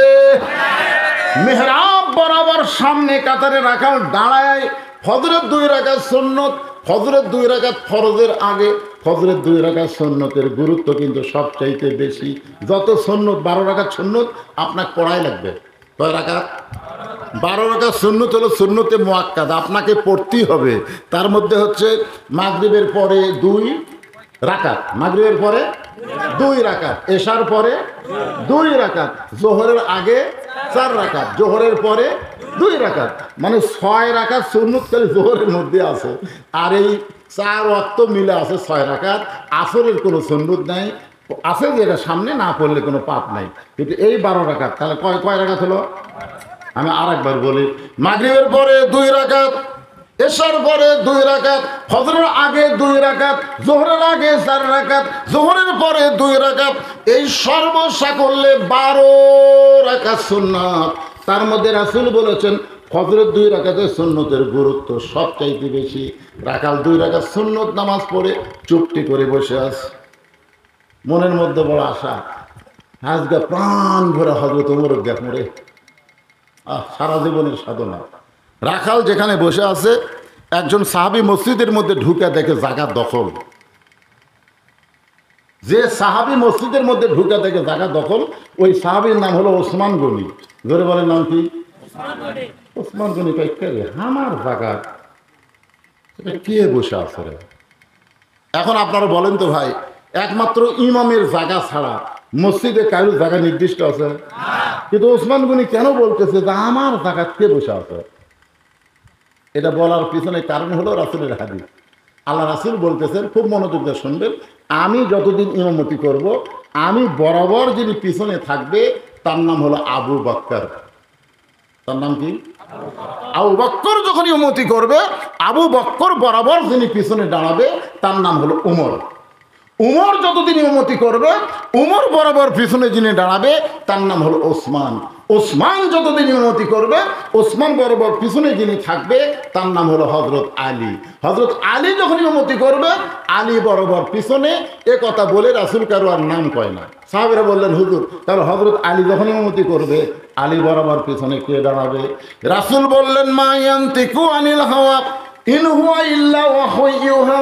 আমি নবী ততক্ষণ পর্যন্ত বলতে পারি না যতক্ষণ আল্লাহ আমাকে না বলায়। এ আলী পর্যন্তই হলো খোলাফায়ে রাশেদিন। এ আলী পর্যন্ত কি? খোলাফায়ে রাশেদিন। তাহলে হযরত উমর যখন ইমামতি করবে, উমর বরাবর কে দাঁড়াবে? সবাই কন না কেন, কে দাঁড়াবে? কিন্তু যাকে জায়গা দখল। নবী বলেছেন, আল হায়াউন ওসমান। ওসমানের শরমও বেশি, নরমও বেশি। ওসমান দেখতেছি একটা ভাই যখন বসে আছে, বসার সাইজও ভালো। বসার সাইজ মসজিদে কিন্তু বসার সাইজ দিয়ে একটা দেখবে বেয়া সাইজা, দুই একটা বেয়া সাইজা লোক বসে না, বসে টুকপ্যাক ধরে বসে। কে রে নামাজের শুরুতে বসতো তো টোপন ধরে দেখি দেখি লেটা ফেলা বলছে না, হাঁটু ধরে বলছে, ততক্ষণ ধরবি। এত সুন্দর হয়ে বসে আছে। ওসমান গনি দেখে রাখা, বুধবার তো রাখা ফাঁক আছে, একটু ফাঁক আছে, ওই ফাঁকের মধ্যে ফজরের 2 রাকাত সুন্নত নামাজ পড়ে ওসমান গনি রাখালের দিকে 3 বার তাকাচ্ছে। জোরে বলেন কয়বার? একটা মূর্খ মানুষের দিকে কেউ যদি বারবার তাকায়, আপনি বলেন তো মানুষ খুশি হবি না রাগ করবে? হ্যাঁ, শিক্ষিত মানুষের দিকে বারবার তাকান, ওই ব্যাপার হবে না। কিন্তু একটা অটো ভ্যানালার দিকে যদি 3 বার তাকান, হুজুর কি গাড়ি দিয়ে চলেন তো, খুব মশান হতো নাকি? হযরত ওসমান গনি রাখালের দিকে 3 বার তাকাইছে। রাখাইছে, এই মিয়া বারবার আমার দিকে তাকাও কেন মিয়া? ওসমান গনি চোখের পানি বের করে বলতে, ভাইজান আমি কোনোদিন আপনাকে সামনে কাতারে দেখি নাই, আজকে প্রথম দেখতেছি। এ কারণে বারবার একটু তাকায়, বলে আমি সামনে কাতারে কেন আসবো? আমি বারান্দার নামাজ পড়ি, আমি হলাম একজন রাখাল। যেই বলেছে আমি একজন রাখাল, ওসমান গনি মুচকি মুচকি হাসতেছে। মুচকি মুচকি হাসার কারণ হলো রাখাল যারা হবে তাদের ভাষা নরম না, তাদের ভাষা গরম হওয়া লাগবে। আপনি যদি গরু ছাগল মাঠে নিয়ে যান, আপনার গরু যদি মানুষের আবাদের দিকে যায়, আর আপনি যদি বলেন বাবা গরু, বাবা গরু ওইদিকে যাস না বাবা, ওইদিকে আলুর ক্ষেত আছে বাবা, এরকম বাবা শোনা করে গরু শুনবে। আর যদি বলে এই গরু, আর এক ধাপ যদি সামনে দেয়, গরু কিন্তু মানুষের চাইতে শোনে ভালো। গরু ঘাড় কাটতে দেখে ওরে বাবা রাখাল হন লাঠি ঝঙ্কাচ্ছে রে।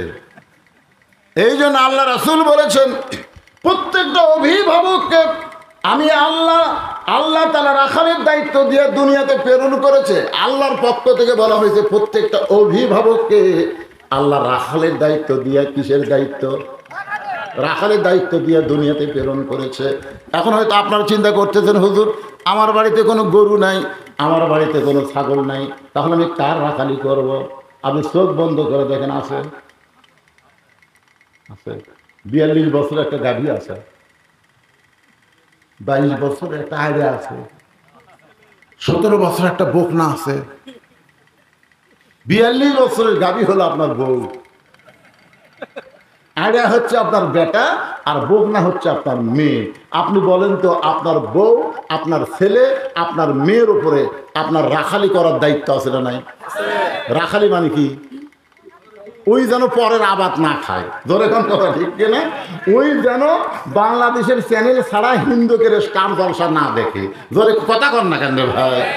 ওই যেন সুন্নতি পোশাক পরা ছাড়া ওই কাফের বেঈমানদের পোশাক যেন না পরে, ওর পোশাক যেন টাকনুর উপরে থাকে, টাকনুর তলে যেন না যায়। ওই রাখালি করতে গিয়ে ওই আপনার মেয়ে যেন পর্দার মধ্যে থাকে, যেন বেপর্দা না হয়। এই হিসাবে আপনাকে রাখালি করার দরকার আছে না নাই? ধরে কোন আছে না নাই?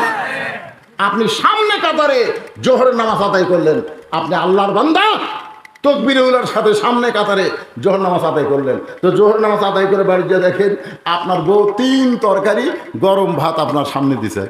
আপনি দোয়া পড়তেছেন আল্লাহুম্মা বারিক লানা ফিমা রাযাকতানা ওয়া কিনা আযাবান নার। বিসমিল্লাহ বলে ভাত যখন মুখত দিবেন তখন আপনার বিবেক বলতেছে কে রে হুজুর, এই 3 তরকারিতে গরম ভাত দিছে, আর তুই দোয়া দরুদ করে ভাত খাচ্ছ, যে ভাত পাক করে তোকে দিল ওই নামাজ পড়ছে কিনা শুনবি না? তখন ভাত রাখা বলতেছে কে গো, নামাজ গোসলই করিনি। উল্টা বলতেছে আমি গোসলই করিনি, এত কামের মধ্যে গোসল করার টাইম পাওয়া যায়? তখন আপনি ভাত রেখে বলবেন গোসল কর, নামাজ পড়। একটা বেনামাজির হাতে আমি নামাজি খাবো না রে। কাজে এই রাখালি করে দেখেন, ওই দৌড়ে দেয় গোসল করে যখন নামাজ পড়ে আপনার সামনে যখন আসে বলবে এখন খান, তখন আপনি বলবেন হুন্না লিবাসুল্লাকুম ওয়া আনতুম লিবাসুল্লাহুন্না। একলা খাবো না, 2 জন মিলে খাবার চাই, এক থালি 2 জন। বউ আপনারে খাওয়াবে, আপনি বউরে খাওয়াবেন। ফেরেশতারা বলবে আল্লাহ খবর কি? আল্লাহ বলতেছেন স্বামী স্ত্রী দুইটাই একসাথে জান্নাতি। আপনি ফজরের নামাজ পড়বার যাচ্ছেন, কিন্তু আপনার আগে আপনার ছেলে 3টা পর্যন্ত আর্জেন্টিনার খেলা দেখছে। আপনার ছেলে 3টা পর্যন্ত আর্জেন্টিনার খেলা দেখছে, আর ফজর আজান শোনার পরে ওই ল্যাপের মধ্যে ঢুকে গেছে। কেন? আপনি কি রাখালি করবেন না? আর বিড়াল যেমন ইন্দুর, আমার কথা দিকে তাকান, বিড়াল যেমন ইন্দুর ধরে চুপি চুপি ঘরের মধ্যে যান, ল্যাপটাকে টান দেওয়ার পরে ছেলে লাভ ধরে বলবে আব্বা করতেছেন কেন? বলে ল্যাপের মধ্যে তোর সাইজ আর সকালবেলা সাইজ ঠিক কুত্তার সাইজ একই সাইজ রে। তুই আমার সন্তান হয়ে ফজর আযান শুনে ল্যাপের মধ্যে থাকবি? ও ওযু কর, নামাজ পড়। জোর করে যখন আপনার ছেলেকে ওযু করে মসজিদে নিয়ে যাবেন, ফেরেশতা বলবে আল্লাহ খবর কি? আল্লাহ বলতেছে বাপ বেটা দুটাই জান্নাতি। জোরে বলেন সুবহানাল্লাহ। আপনার 17 বছরের মেয়ে আছে, আপনি একজন বাবা হয়ে বলেন তো, আপনার মেয়েকে আপনি পরিমণি বানাবেন না ফাতেমা বানাবেন? আপনি একজন বাবা, বাবা হিসাবে আপনি চিন্তা করেন, আপনার মেয়েকে আপনি পরিমণি করবেন না ফাতেমা করবেন? এই সিদ্ধান্ত আপনাকেই নেওয়া লাগবে। কারণ বিবাহের আগে মেয়ে যতদিন বাপের বাড়ি থাকবে, বাবাকে মেয়ের দিকে রাখালি করার দরকার আছে না?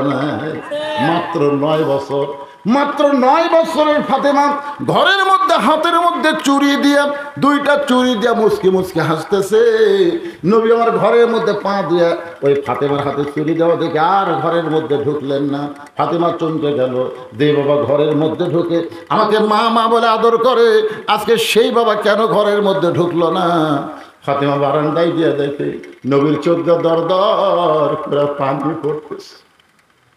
ফাতেমা বলে, বাবা কি দুঃখ আপনার মনে, এমন করে কেন কাঁদেন?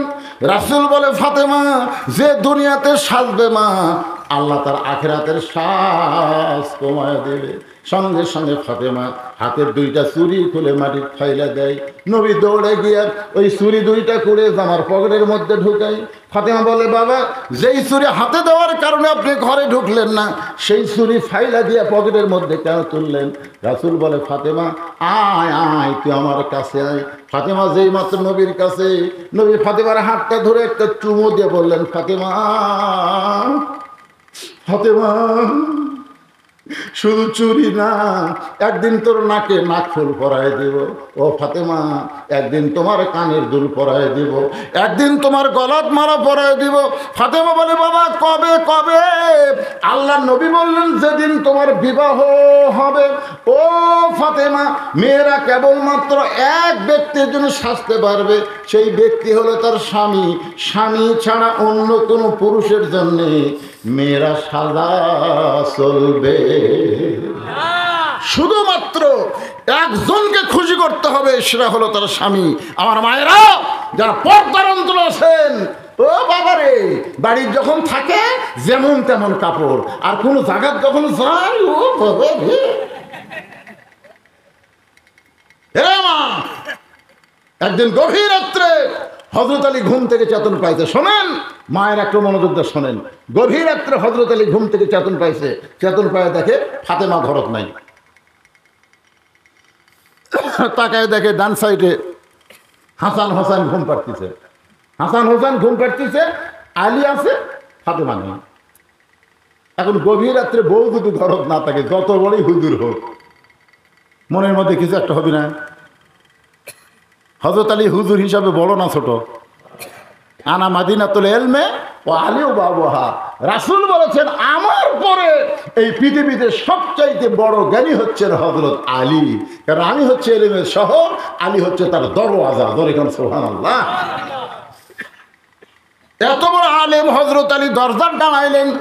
দরজার ডানায় দেখে ফাতেমা মরুভূমির মধ্যে কালো চাদর মাথায় দিয়ে খুব জোরে জোরে হাঁটতেছে। আলীর সন্দেহ হলো, ক্যারি আমরা বাপ বেটা ঘুমের মধ্যে আছি, আর ওকে মা এই গভীর রাত্রে কালো চাদর মাথায় দিয়ে কোথায় যায়? নিরাপদ দূরত্ব বজায় রেখে হযরত আলী পিছনে পিছনে হাঁটতেছে। ফাতেমা একটাবারও পিছন দিকে তাকাচ্ছে না, কোনো দিকে তাকাচ্ছে না, খালি সোজা দৌড়াই। আল্লাহর নবী যেই ঘরে ঘুমায় আছে, ওই ঘরের জানলার পাশে ফাতেমা চুপটি করে দাঁড়িয়ে গেল। হযরত আলী একটু দূর থেকে তাকায় দেখে কি করে। ফাতেমা করুণ স্বরে ডাকতেছে, বাবা আজকে যদি আমার মা খাদিজা জীবিত থাকতো, আমি আপনার কাছে আসতাম না বাবা।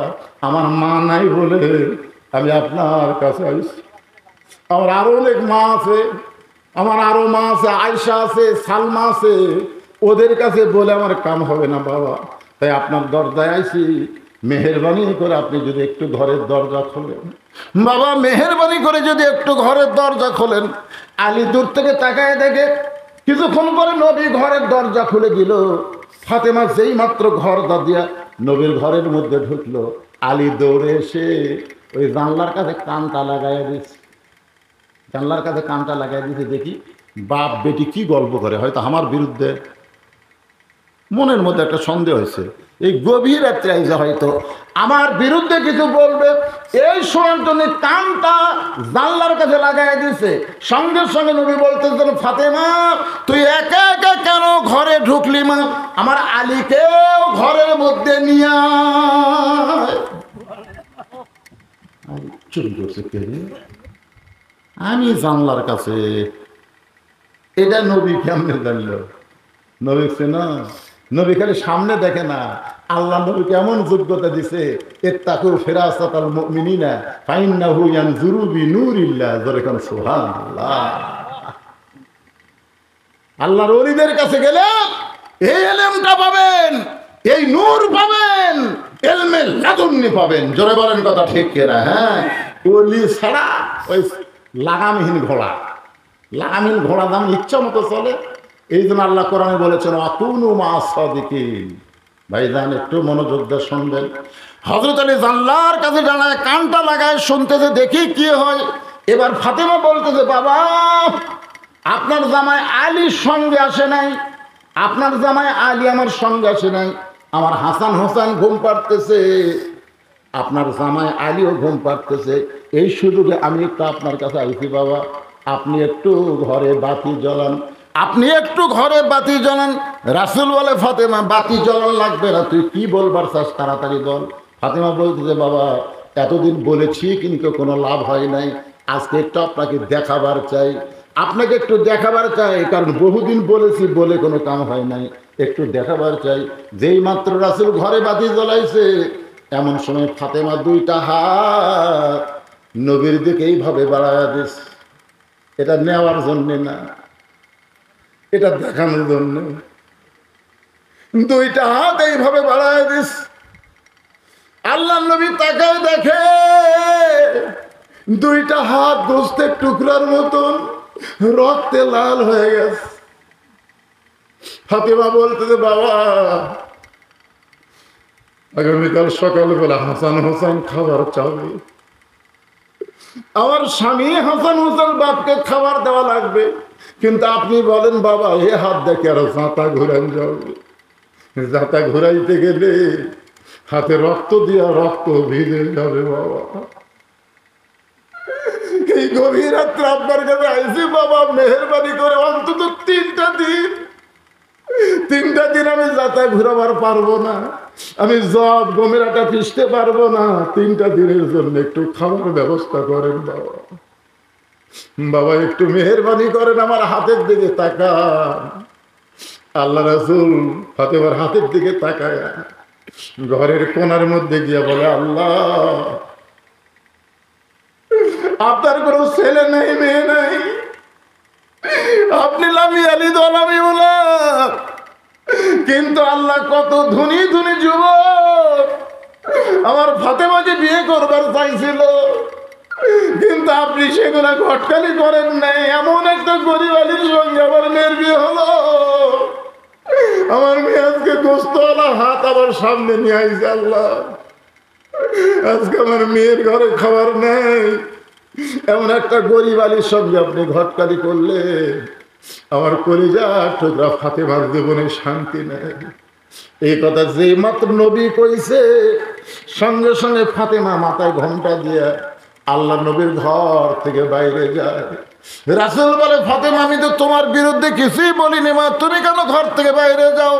ফাতেমা বলে, বাবা আপনি একদিন আমাকে বলেছিলেন আল্লাহ ছাড়া কাউকে যদি সেজদা দেওয়ার হুকুম থাকতো তাহলে প্রত্যেকটা বউকে বলতাম স্বামীর পায়ে সেজদা করো।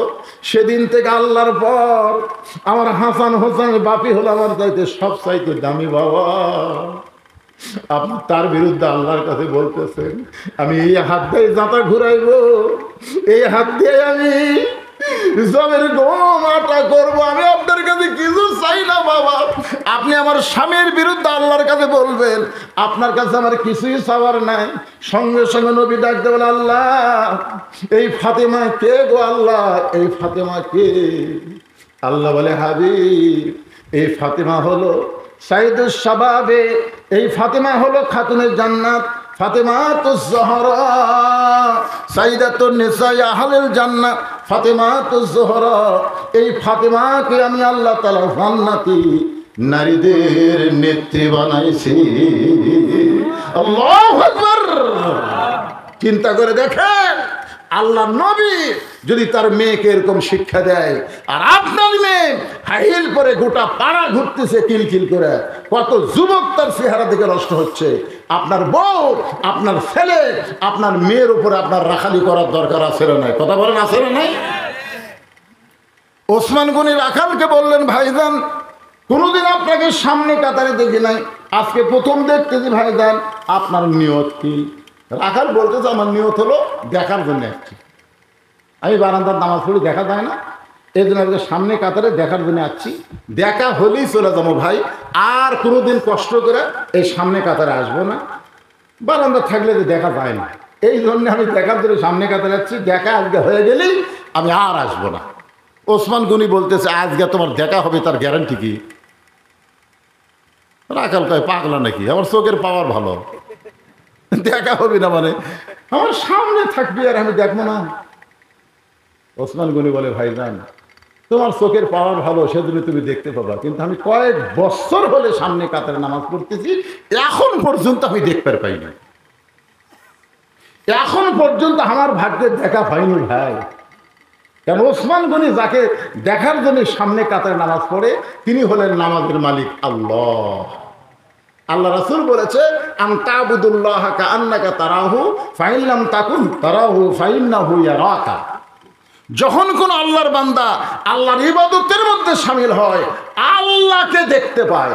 আল্লাহ যদি দেখা সম্ভব না হয়, আল্লাহ তাকে দেখতেছে, এই বিশ্বাস তার কলিজার মধ্যে এসে যায়। ধরে কেন সুবহানাল্লাহ। এই জন্য আমরা যখন নামাজ পড়ি, কার সামনে পড়ি? আরো জোরে কর না কেন, কার সামনে? কার ঘরে? আল্লাহর ঘরে। ডিসির ঘরে ডিসি থাকে, এমপির ঘরে এমপি থাকে, আল্লাহর ঘরে আল্লাহ। জোরে কর সুবহানাল্লাহ।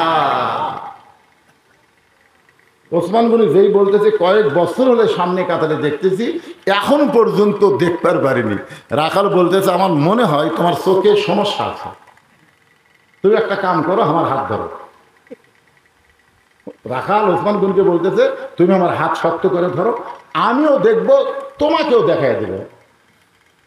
যেই বলছে তুমি আমার হাত শক্ত করে ধরো, আমিও দেখব, তোমাকেও দেখাই দিব, সঙ্গে সঙ্গে আল্লাহর কোরআন ওসমান গনিকে বলতেছে, ইয়া আইয়ুহাল্লাযীনা আমানুত্তাকুল্লাহা ওয়া কুনু মা'আস সাদিকিন। রে ইমানদার বান্দারা, আল্লাহর ভয় যদি কলিজার মধ্যে রাখতে চাও, তাহলে তোমরা সত্যবাদীর সাথী হও, সত্যবাদীর দল করো, সত্যবাদীর মার্কা সিল মারো। এই সিল মারার কথা কলি, আর ঠিক করছেন না, আর ঠিক নাই। কথা কর না। আমার এলাকায় গত ইউনিয়ন পরিষদ নির্বাচনে এক টাকা মার্কা টানাছে। দরকার কি মার্কা? আমি একজনকে বললাম, কে রে ভাই, টাকা মার্কার খবর কি? বলে, হুজুর আমি আমার জীবনে এক ওয়াক্ত নামাজ কাজা দেখিনি। ওই কোনোদিন নামাজ কাজা করছে আমার জীবনের। বাড়ির পাশের লোক বলতেছে, হুজুর যেদিন থেকে দাড়ি উঠছে সেদিন থেকে দাড়ি থছে, ওই দাড়িতে কোনোদিন খুন লাগাই না। হুজুর ওই কোনোদিনও শার্ট পাঞ্জাবি গাওয়াত দেয়নি, সবসময় দুর্বা গাওয়াত থাকে। আচ্ছা, কারোর দোকানের বাকি না, কোনো দোকান কোনো বাকি থাকে না, দরকার না খায় থাকে, কিন্তু কারোর কাছে কোনো বাকি নেই, কারোর সাথে কোনো ছল চাতুরি নেই। মাশাআল্লাহ, খুব ভালো মানুষ। বারে ভোটের দিনে যখন ভোট গোনা হলো, গোটাল ইউনিয়ন মিলা পাশে 227টা। এ ভালো মানুষ ভোট পাশে কয়টা? তবে এক হুজুর কোনো কেরে হুজুর, আমরা এই গোটাল ইউনিয়ন মিলে হুজুরই আছি কমপক্ষে 1100-1200। তাহলে 207 ভোট পেল, তার মানে তখন বলছে, হুজুর ভালো মানুষও আর তো ভোট দেয় না। কি হাসতেছেন? কোরআনে খালি ওয়াজ শুনবেন, খালি কোরআনের ওয়াজ শুনবেন। এই বাংলাদেশে আল্লাহর কোরআনকে আমাদের জীবনে দেখার নিয়ত করা লাগবে। জোরে করবে তো ঠিক? এবার ওসমান গনি রাখালের হাতটা ধরে বসে আস। কিছুক্ষণ পরে মুয়াজ্জিন সাহেব নামাজের যখন জামাতের সময় হয়েছে, এমন সময় আকামত দেওয়া শুরু করছে। এই ছেলে ফেলে করে দৌড়ায়, কোন এই কিসে ছোট বাচ্চা? 7 বছর থেকে তালিম দেওয়া লাগবে, পাগলা 7 বছর ঘাট ধরে বসান লাগবে। হ্যাঁ, খোঁজলে দেখেন ওই দৌড়াদৌড়ি করার কারণ হলো ওই সিজার করা।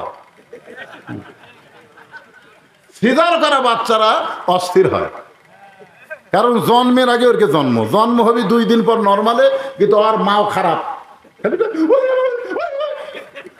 আপনারা যে কয়টা উপর দেখতেছেন, যে কয়টা আমরা উপর বসে আছি, একটাও সিজার করা নয়। কোন তো আমরা সিজার করা? তাহলে আগেকার মায়ের আমরা গল্প শুনছি, কি বলবো প্রসবের কথা, মাবিনে সেই বেতন কেউ তো বুঝিবে না, মাজন ঠেকিয়া সন্তানের দায় ওয়াকালে মা মোরা যায়, কেন সে মায়ের ভক্তি করবা না, এমন দরদি ভাবে কেউ হবে না আমার মা গো। আমার দাদি আমার কইতে, ভাই তুই তখন জন্ম নিল রে, তোর টাইমে বার করতে করতে তোর মাথা লম্বা হয়ে গেছিল, মানে আমার বার করে যে আমার মাথা হতো লম্বা, পরে থাবে থাবে থাবে থাবে আমার মাথা গোল করছে, তাও আমার মা সিজার করেনি রে। এখন স্বামী কয় তুমি চিন্তা করো না, চলো। এখন ডাক্তার পরীক্ষা করে দেখে আরো 3 দিন পর বাচ্চা নর্মালি এমনি হবে, কিন্তু আমার কাছে যখন আসছে টাকা লাগবে, হচ্ছে বাচ্চা হবি কিন্তু একটু কাট হয়ে আছে, একটু কাট না হয় বলবে পানি শুকে গেছে, পানি শুকে গেছে, সিজার করাই ভালো। এখন পেট কেটে দেখে আবার ঘুমই ভাঙেনি, দেখছেন? মানে 2 দিন পর নর্মালি হবি, তার আগে যে পেট কাটতে ঘুমই ভাঙেনি। তখন ডাক্তার কয় রে ই তো জেতা আছে, ধক ধক করে, কিন্তু তো ঘুম ভাঙেনি। তখন পেটের মধ্যে বার করে পাও ধরে, দেখেন আমাদের খেল পাও ধরে একটা ঘুরে নিয়ে দেয়, ওই ঘুরে নিতে বাচ্চা ভয় এই যে ভয় খাওয়া খাচ্ছে, ওই দুনিয়াতে আসে মোবাইল ছাড়া ভাত খায় না, মোবাইল ছাড়ার কান্না থামে না, জোরে কান্না দেখে না। এই মালগুলো সিজার করায় লাভ দেওয়ার দরকার।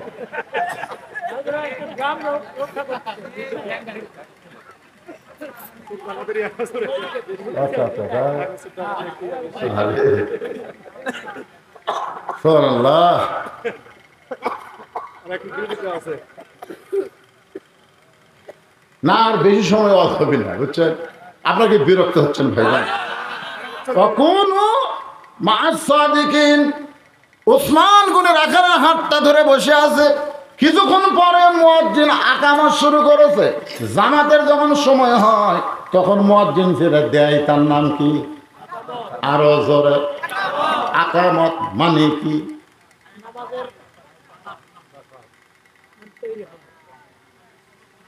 কামাত থেকে আকামত। আকামত দিলে বসে থাকা না খাড়া হওয়া, এই কতক্ষণ বসে থাকা না খাড়া হওয়া। আর আমাদের কতগুলো লোক চেয়ারে বসেই থাকে, আপনাকে এলাকার নাই, আমার এলাকার 2-1জন চেয়ারে বসে থাকে। ওই লোকটা হেঁটে হেঁটে আসছে, বারে ওই হেঁটে হেঁটে আসে। ওই কয়েকদিন আগে একটা হাট করলো, 10 বাজার ব্যাগ নিয়ে হাঁটতেছে, বাজারও থাকে, বাড়িতে হাঁটে আসে, 10 টাকা ভেনা লাগ না দেখো, 1 কিলো আমি হাঁটাই পারি রে, এত হাঁটে, এত বাজার করে। মসজিদে এসে বলে শরীরে বল পাই না ভাই, শরীরে। আপনারা বলেন তো, কাতার সোজা করা লাগবে না? কাতার সোজা করবে বলে চেয়ার যদি থাকে কি হবে? ওই কাতার সোজা হবে? এই জন্য কতকামাদিস সালাহ একটু খেয়াল করবেন। আকামত যখন শুরু করেছে সঙ্গে সঙ্গে হযরত ওমর মেহরাবের মধ্যে ঢুকেছে। যে হযরত ওমর মেহরাবের মধ্যে ঢুকেছে, রাখাল খালি এদিকে তো ওসমান মনে হাত ধরে আছে, রাখাল খালি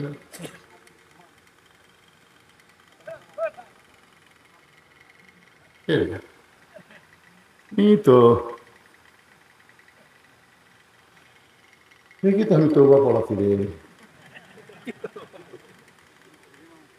এটা কি তো মুনাফিক করছি,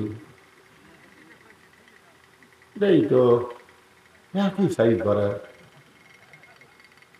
যে মুয়াজ্জিন বলছে কদ কামাতিস সালাহ, সঙ্গে সঙ্গে রাখাল আল্লাহু আকবার, ওসমান গনি রাখালের হাতটা ছাড়ে দেওয়া বলে, রাখাল ভাই, ইমাম সাহেব যখন ভুল করে তখন মানুষ আল্লাহু আকবার লোকমা দেয়, এখন পর্যন্ত আকামতি শেষ হয় নাই, আর তুমি আল্লাহু আকবার লোকমা দিলা। রাখাল বলতেছে, এই জন্যই তো তুমি কানা, এই জন্যে কয়েক বছরের সামনে কাতারে নামাজ পড়ো, এখন পর্যন্ত তুমি দেখ পারবাও না, এই জন্যই তো তুমি কানা। দ্বিতীয় কাতার থেকে একজন সাহাবী দৌড়ে এসে রাখালের হাতটা হেঁচকা দিয়ে বলে, পাগল, তুমি যারে কানা কানা বলে তিরস্কার করতেছো, এই মহামানবকে তুমি চিনো? তুমি যারে কানা কানা বলে তিরস্কার করতেছো, এই মহামানবকে তুমি চিনো? রাখাল চিল্লায় বলে, আমি বারান্দায় নামাজ পড়ি, আমি ভিতরের কাউরে চিনি না ভাই, এ বারান্দায় শুধু নামাজ পড়ি, ভিতরের কাউরে চিনি না। সাহেব বলে, পাগল রে, যারা তুমি কানা কানা বলে তিরস্কার করতেছো, সে আল্লাহ নবীর ডবল জামাই ওসমান গনি। আল্লাহ নবীর ডবল জামাই ওসমান গনি।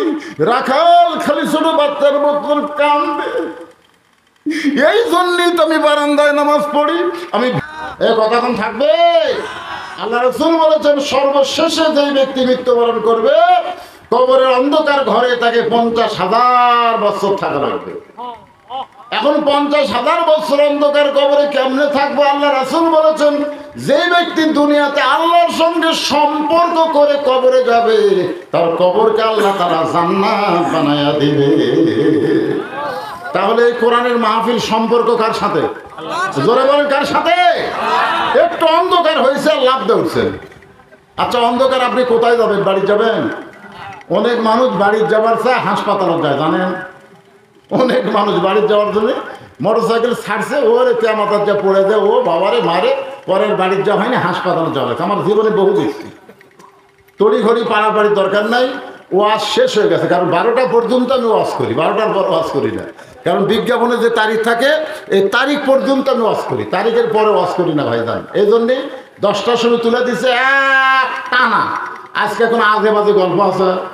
আমি অনেক মাহফিল এদিক সেদিক বহু যুক্তি মুক্তি দিয়ে, কিন্তু আজকে আমি কোনো দিকে যাইনি, এক টানা ওয়াজ করতেছি। এই জন্য যারা দাঁড়াইছেন, আল্লাহর রাস্তায় বসেন, সবাই আল্লাহর রাস্তায় বসেন, একটু জিকির করেন, লা ইলাহা ইল্লাল্লাহ, লা ইলাহা। সাহাবী চোখের পানি বের করে বলতেছে, রাখাল বলতেছে, এই জন্যে তো বারান্দায় নামাজ পড়ি, ভিতরে আমি ঢোকার সাহস পাই না, কারণ ভিতরে নবীর দামি দামি সাহাবী। আমি যার সঙ্গে বেয়াদবি করলাম, সে সাহাবীর নাম কি? জোরে কন।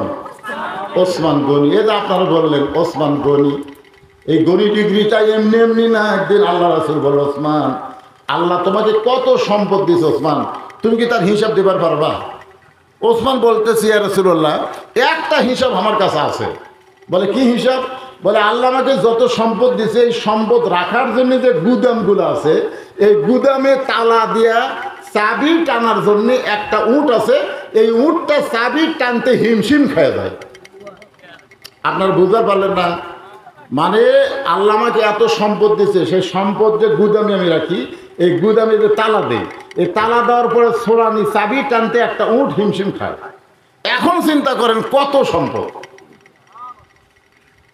আল্লাহ রাসূল বলেন, উসমান, যে আল্লাহ তোমাকে এত সম্পদ দিয়েছে, সে আল্লাহ যদি সম্পদটা ফেরত চায়, তুমি কি ফেরত দিবে? যেই বলছে আল্লাহ যদি সম্পদ ফেরত চায়, তুমি কি ফেরত দিবে? বলা মাত্রই ওসমান গনি মারছে দৌড়। সাহাবেরা বলছে যে, হুজুর দেখলেন, আপনি যেই বলছেন সম্পদ আল্লাহ ফেরত দিবে, কি জোরে দৌড় মারলো। আল্লাহ রাসূল বললেন, তদন্ত ছাড়া কোনো কথা বলো না।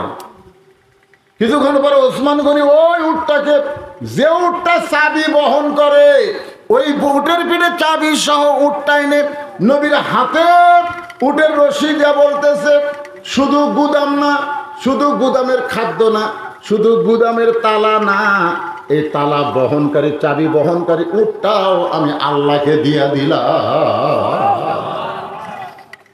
সঙ্গে সঙ্গে রাসূল কান্দার বলে, আল্লাহ আল্লাহ, চাহিদা মাত্র উসমান তার বাহককে সব ফেরত দিছে, এখন আল্লাহ তুমি কি দিবা? আল্লাহ বলতেছে, আমার গানি ডিগ্রি আমি ওসমানকে দিয়ে দিলাম। ধরে কোন সুবহানাল্লাহ। রাখাল কান্দার বলে, আমি ভিতরের কাউরে চিনি না, কিন্তু ওই পথিক আমার সর্বনাশ করছে।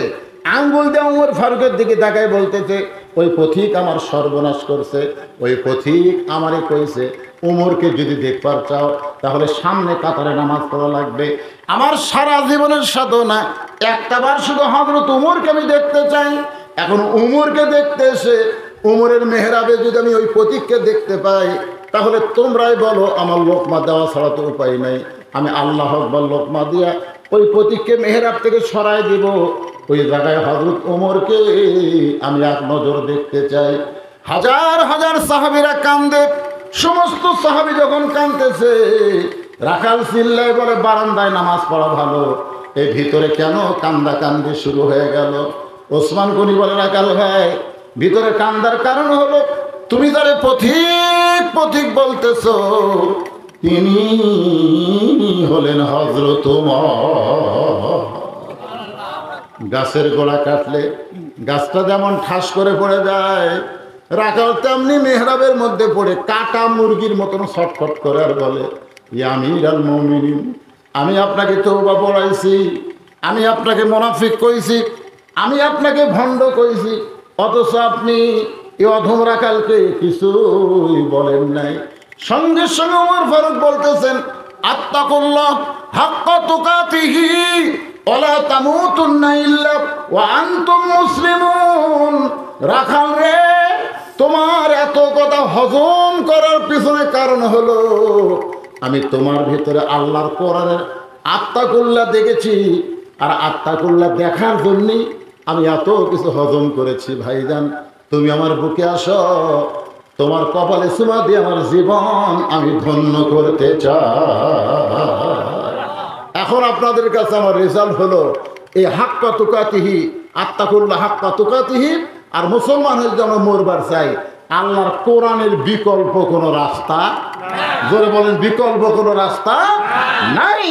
এই জন্য আমরা বলবো, আমরা 54 বছরে সব কিছুই দেখলাম, সব দেখা আমাদের শেষ। একটা আগামীতে আমরা আল্লাহর কোরআন দিয়ে বাংলাদেশ দেখতে চাই। এই নিয়ত করলে কি পাপ হবে?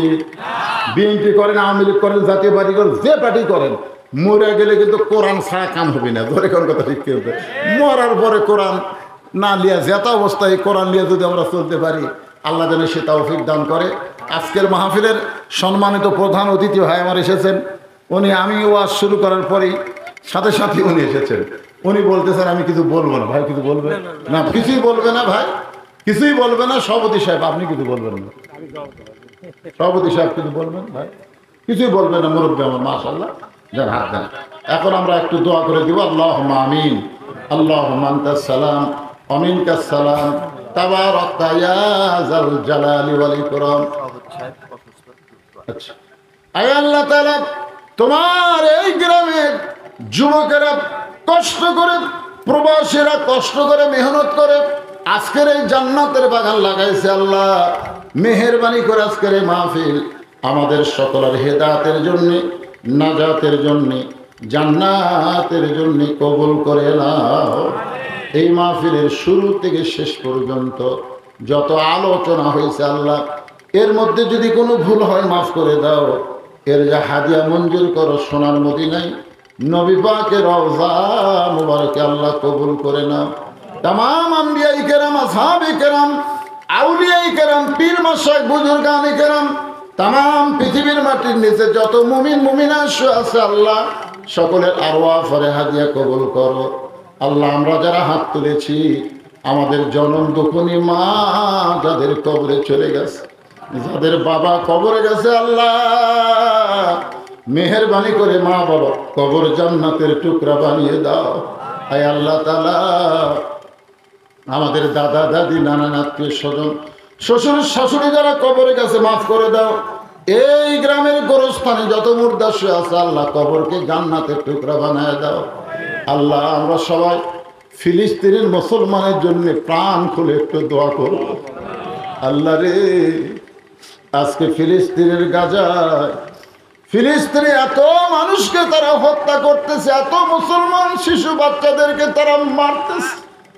আল্লাহ গোটা বাংলাদেশ সহ পৃথিবীর সমস্ত মুসলমান এই ফিলিস্তিনের মুসলমানের পক্ষ নিয়ে আন্দোলন করতেছে। আল্লাহ মুসলমানের চোখের পানির দিকে তাকায়া, তুমি যদি তোমার কাবা ঘর ধ্বংস করতে এসেছিল আব্রাহা, আবাবিল পাখি দিয়ে তুমি যদি আব্রাহা বাদশাকে ধ্বংস করতে পারো, আল্লাহ তোমার পক্ষের আবাবিলের শক্তি দিয়ে গোটা পৃথিবীর মানচিত্র থেকে ইসরায়েলকে আল্লাহ তুমি ধ্বংস করে দাও। আল্লাহ ইহুদির বাচ্চাদেরকে তুমি ধ্বংস করে দাও। আল্লাহ আল্লাহ আল্লাহ ফিলিস্তিনে যারা জীবন দিল, জীবন দিচ্ছে আল্লাহ, সব জীবন দেওয়াকে তুমি শাহাদত হিসাবে কবুল করে নাও। আল্লাহ আমার বাংলাদেশের ছাত্র জনতা জীবন দিয়ে ফাঁসির মুক্ত একটা বাংলাদেশ করে দিয়েছে। আল্লাহ তাদেরকে তুমি শহীদ কবুল করো। যারা পঙ্গু অবস্থায় আছে হাসপাতালে, তাদেরকে সুস্থতা দান করো। আজকের মাহফিলের সম্মানিত সর্বতে অসুস্থ অবস্থা আছে, আল্লাহ সুস্থ করে দাও। আমি নিজে অসুস্থ, আমার মতো যারা অসুস্থ হাত তুলেছে, আল্লাহ সবাইকে সুস্থতার নিয়ামত দান করো।